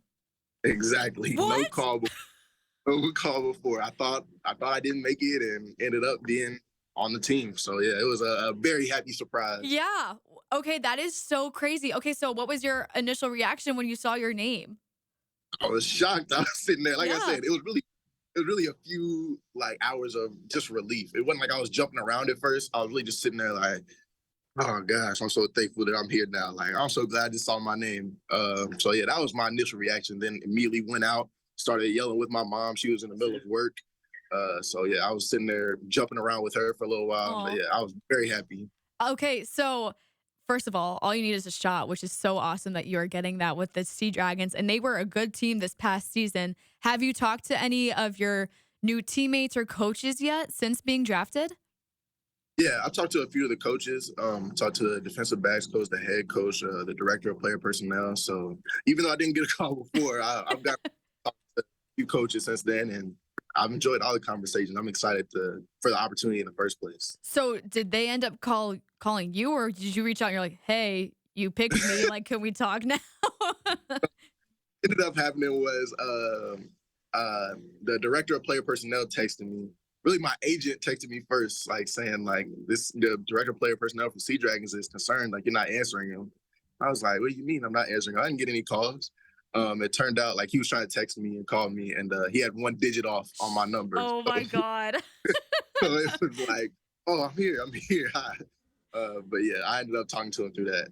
Wait, so did they try and call you like during the draft and they just had it wrong, so you just didn't know? I'm not even sure. I'm not sure if he tried to call me afterwards. Whichever way, I'm happy it landed the way it did. Honestly, if this was gonna happen to anyone, I'm just not surprised that it's you, Destin. That is just such a funny story and such a cool story. So what have your conversations been like? Did they tell you what position they want you to play? Tell us a little bit about that. They didn't really. I know I'm playing defensive back, obviously, but really, like I just talked about with the Saints and the Bears and all these experiences I've had, like at this point, like I'm comfortable wherever. If they want to play me in safety, at corner, there's been talk about playing in nickel. Really, all of them. I'm just excited to be on the field. So wherever they want to put me, I'll make it happen. Did you watch any of the XFL season this past year? I did. I watched a pretty decent amount of games. I mean, obviously, Darius Shepard was in XFL. I tried to watch every game of his because I still talk to him, every now and then. So yeah, every Battlehawks game, and obviously they played the Sea Dragons, and whenever else I turned the TV on and saw XFL on, I kept watching. So who's reached out to you since this news broke? A lot of people. I mean, obviously, most of my NDSU teammates have reached out to me. All the coaches I've had, obviously, Coach Walker's still out there, Coach Morgan, Coach Braun, Coach Ince, all of them. I mean, they've all reached out over social media, through text, calls. It's been a lot of love coming my way. Yeah, that's really incredible. What are you the most excited about to be playing in the XFL? You say, what do I get the most excited about? Yeah, when you think about playing in the XFL. Just the opportunity to be a professional athlete. I mean, that's what it's all been for. I mean, that's the dream, getting to go out there, be on TV, another chance for my family, my mom to keep watching me play football, another chance for me to keep playing football, get paid to play. And obviously the opportunity to keep going to the next level. I mean, we've had the mini camps, and it's great to have touch that level, but to actually have the opportunity to keep going up. You see how many guys have gone from the XFL to the NFL, and to get the chance to be the next one, I'm excited for that. Well, and even from the Sea Dragons, like former JMU quarterback Ben DiNucci's now with the Broncos after playing last season for them. I mean, does that make you even more excited to go out there and play? Exactly. It's stuff exactly like that. Somebody we played against, familiar with, he had that opportunity this year, became a pretty big star with the XFL and got that next shot. I mean, the other guys from Sea Dragons too, I don't know how many exactly they have, but I know like a number of safeties from their team went to the NFL this year. So yeah, a bunch of stories from that team, the whole league, that get me excited. Well, that's so awesome, Destin. Tell us a little bit about what this timeline is like for you leading up to this season. So pretty much, like I said, I'm out here still in my gym right now. So just got done with the workout. I still do that every morning. That was already happening, but now, professional athlete, I'm with the Sea Dragons. So I got to make tip-top shape when I get my chance to go out there. So yeah, still come out here every morning, get a job, presumably with, furthering my finance resume for whenever football is done. Right now it's keeping going, and I have a smile on my face because of that. But one day, so I'll make sure I get a job to further that. When do you expect to move out to Seattle? Do you know yet? Should be like December or January, I believe. Okay. And do you do any preseason workouts with them at all? Or you just train on your own, you show up there and you're ready to roll? Yeah, just train on my own. I mean, it's all on you. It's the ultimate, accountability. I make sure I'm in the best shape I can be in, go out there, compete whenever it's time. I mean, I know there's I think a few weeks at least, or a couple of weeks before the season starts that you're with the team, but till then, it's all you. So what's next on the agenda for you, Destin? Next on the agenda, shoot, like I said, sit around, train, hope to, you still have this chance to get a call from the NFL, so wait on that. Otherwise, go out there, be ready to compete, be a Sea Dragon. Well, we're excited for you, Destin. Congratulations on getting drafted into the XFL by the Sea Dragons. We're excited to watch you play. Thank you. I appreciate it. Have a great rest of your day. Thanks for joining us after your workout. I really appreciate your time. Thank you. Thank you for having me on. All right, everyone. Destin Talbert, former NDSU cornerback, now the newest Seattle Sea Dragon. So excited to see everything that he will accomplish in the XFL. All right, we're going to take our last break, and then we will send everyone on their way. You've been watching Hot Mic on WDY Extra and KSFL.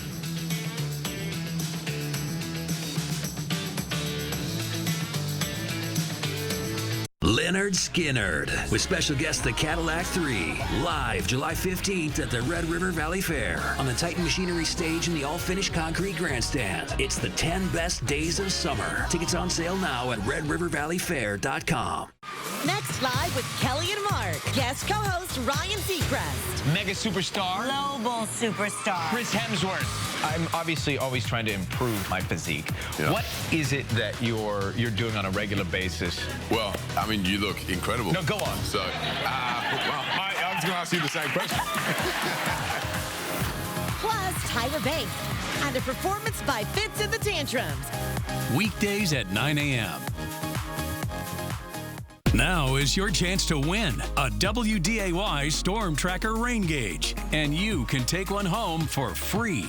Send your pictures to weather@wday.com. Tune to WDAY News for your chance to win, and we'll choose one lucky winner during every newscast Sunday through Saturday this week. Don't miss your chance to take one home for free. Track your weather with the WDAY Storm Tracker rain gauge.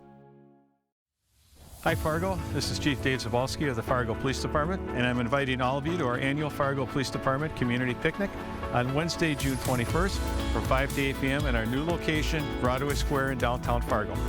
Join us for live music, entertainment, fun for all ages. Get to know your officers, even the furry kind, and most importantly, share ideas for how we can continue to improve our community by working together. We hope to see you there on Wednesday, June 21st in Broadway Square.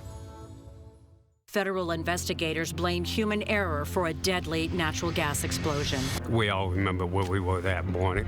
We could actually see the smoke from our farm here, which is close to 20 miles away. I started to pull Right off the bat, both tractors just kind of started to spin out, and those are big tractors. So I knew something wasn't right. Out of nowhere, I just heard a big boom. The tile plow ruptured into the pipeline. Once the gas got through the intakes of the tractors is when it ignited. As soon as I heard that boom, I started running as fast as I could. The ground literally started erupting from my feet. They were highly respected and they were good at what they did. It was one of those accidents that, when it was done, made people step back and pause. If an accident can happen to them, it can happen to anyone. Watch the rest of the story at 3secondslater.org. And remember, Farm Safe starts by contacting 811. The Red River Amateur Championship is coming to you live from the Moorhead Country Club, Friday, June 23rd through Sunday, June 25th. All are invited to the course to watch the tournament in person. Follow your favorite golfers or watch on the big screen in the alley with food and beverages available. Can't make it to the course? Watch live all 3 days on WDAY Extra and streaming at inforum.com. The Red River Amateur Championship live at the Moorhead Country Club, Friday, June 23rd through Sunday, June 25th. You got lots of money over here. I want to go for it. So do I. Let's do it. You bet your life. Give me the money. $5,000. Boosting the economy. You seriously asking me this question, Jay? Coney Island. What are we doing over here? Every weekday. Yeah, give me that money. Oh, yeah. I'm going to give it to you like an Italian uncle. Here you go. You get yourself a little something there. There you go. Right there. Weekdays at 3:30 p.m.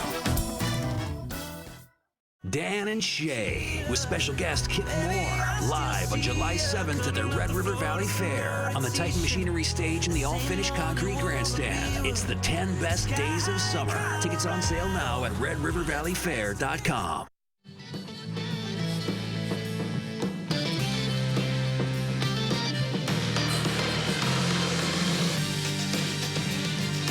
Welcome back, everyone.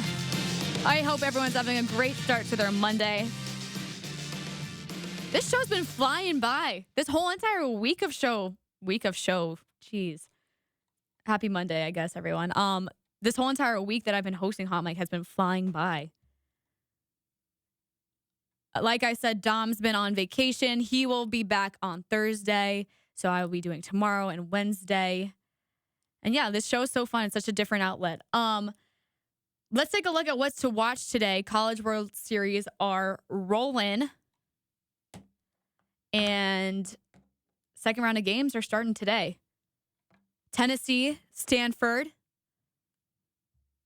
That game actually starts at 1 p.m. Central Time on ESPN. Wait. Yeah, I said that right. 1 p.m. Central Time. Wake Forest, LSU. The top seed and the number 5 seed. 6 p.m. And then the Twins and Red Sox, 6:40 tonight. Hopefully the Twins offense can actually start doing something this week. That would be nice. Give us something to talk about when Dick comes on Wednesday. So, like I said, the College World Series has been so exciting and so fun to watch this past weekend.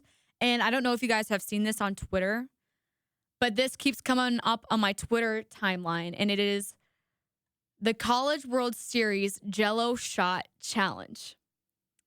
And what it is at this bar, you can buy Jell-O shots to represent your team. Last year, they sold 31,000. This year so far, 27,000. And can we just take a look at these numbers? First of all, UVA, you are a disgrace. Only 566 Jell-O shots. Lame.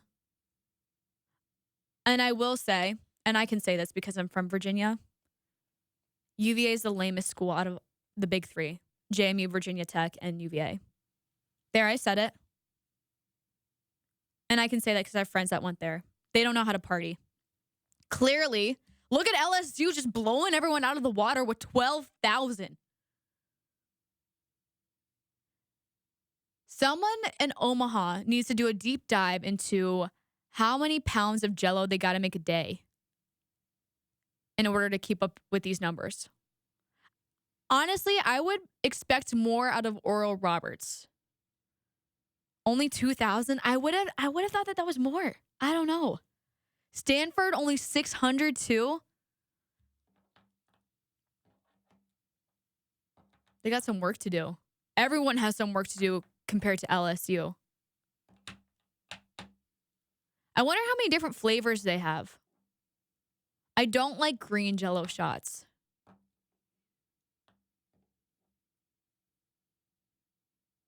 But if I was going to be down there and I had to buy Jell-O shots, I would probably give it to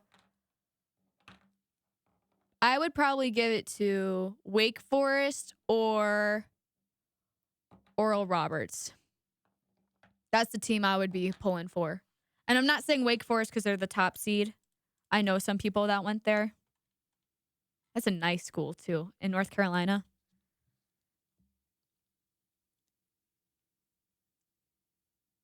Those would be my picks. Which team would you guys support? Jell-O shots, too. I don't know how I feel about them. Actually, I'm not going to even say what I was going to say because that could be twisted totally wrong. Good thing I thought before I said that out loud. I'm more of, I don't know if you guys have done this, but you like soak jelly beans in vodka. I don't know if you guys ever did that at parties, but those are pretty good. The new thing, though, is doing that with grapes. I keep seeing that on my TikTok. Those look pretty good. I love grapes. I love fruit. But Jell-O, I've never really been a fan of Jell-O or pudding or anything like that. I don't know. Something about it just throws me off. Except I do like Oreo pudding. I used to like that growing up. But just like chocolate pudding, I don't know. I've never been able to get behind it. My favorite dessert, and I don't really like desserts besides ice cream. Ice cream is my favorite dessert. Vanilla ice cream, though. I'm boring. I know. But recently I've been wanting strawberry ice cream, which is weird. Who wants strawberry ice cream? And who craves strawberry ice cream? Me. That's who. Chocolate-covered strawberries, though. I made those 2 weeks ago. So good. Like I said, I love fruit, and chocolate-covered fruit, so good. My sister made chocolate-covered pineapple, and that just doesn't sound good, though. Because pineapple's too sour mixed with chocolate. I don't know. Something about that just throws me off. I don't like cake, though. Don't ever offer me cake because I will say no. Unless it's ice cream cake, then I will say yes. The bundt cakes, though, if you've ever had nothing bundt cake, they have one of those here. So good. Those are good. That's different, though. That's not like real cake. Birthday cake, But birthday cake ice cream, I love. And Dairy Queen has a new birthday cake blizzard out. And actually, Rachel told me that we're going to get those later today. Now I have something to look forward to. I will get you some ice cream, Kyle. Oh, speaking of that, Kyle, your Twins hat was a hit this weekend.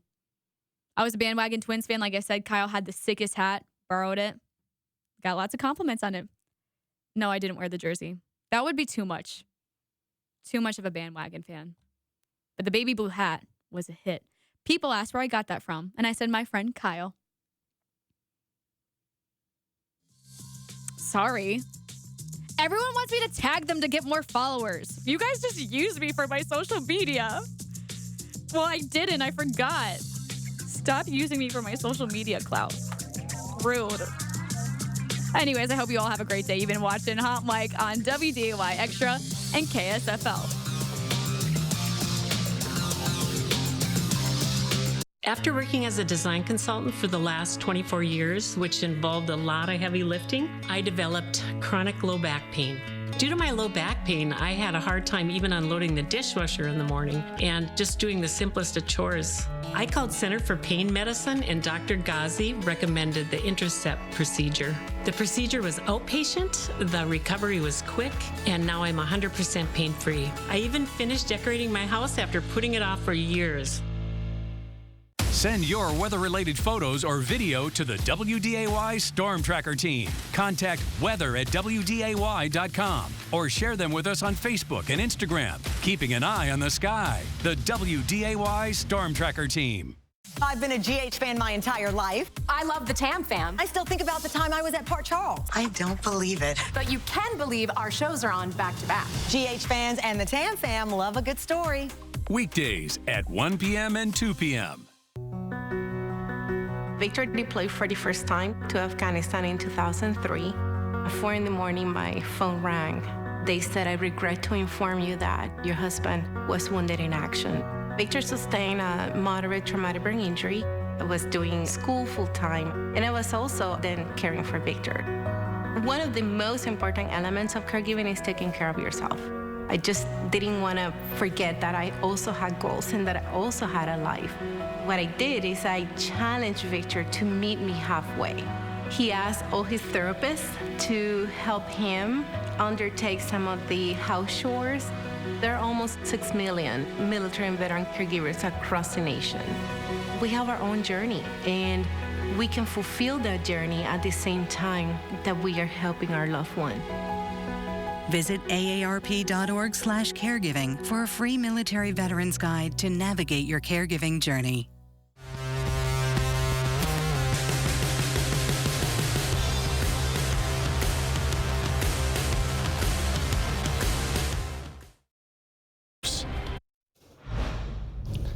Happy Monday. Wild look outside in downtown Fargo, and blue skies, sunshine, and it is turning out to be hot, hot, hot. No doubt about it. Temperatures today and tomorrow both soaring well into the 90s thanks to a strong breeze out of the south. Gusty at times, sometimes gusting as high as 30 to 35 miles per hour, which is bringing more moisture into the air, which sets up for a possibility of huge storm chances as we continue to go throughout this week. We'll break all this down coming up on WDAY News at 11. That starts right now.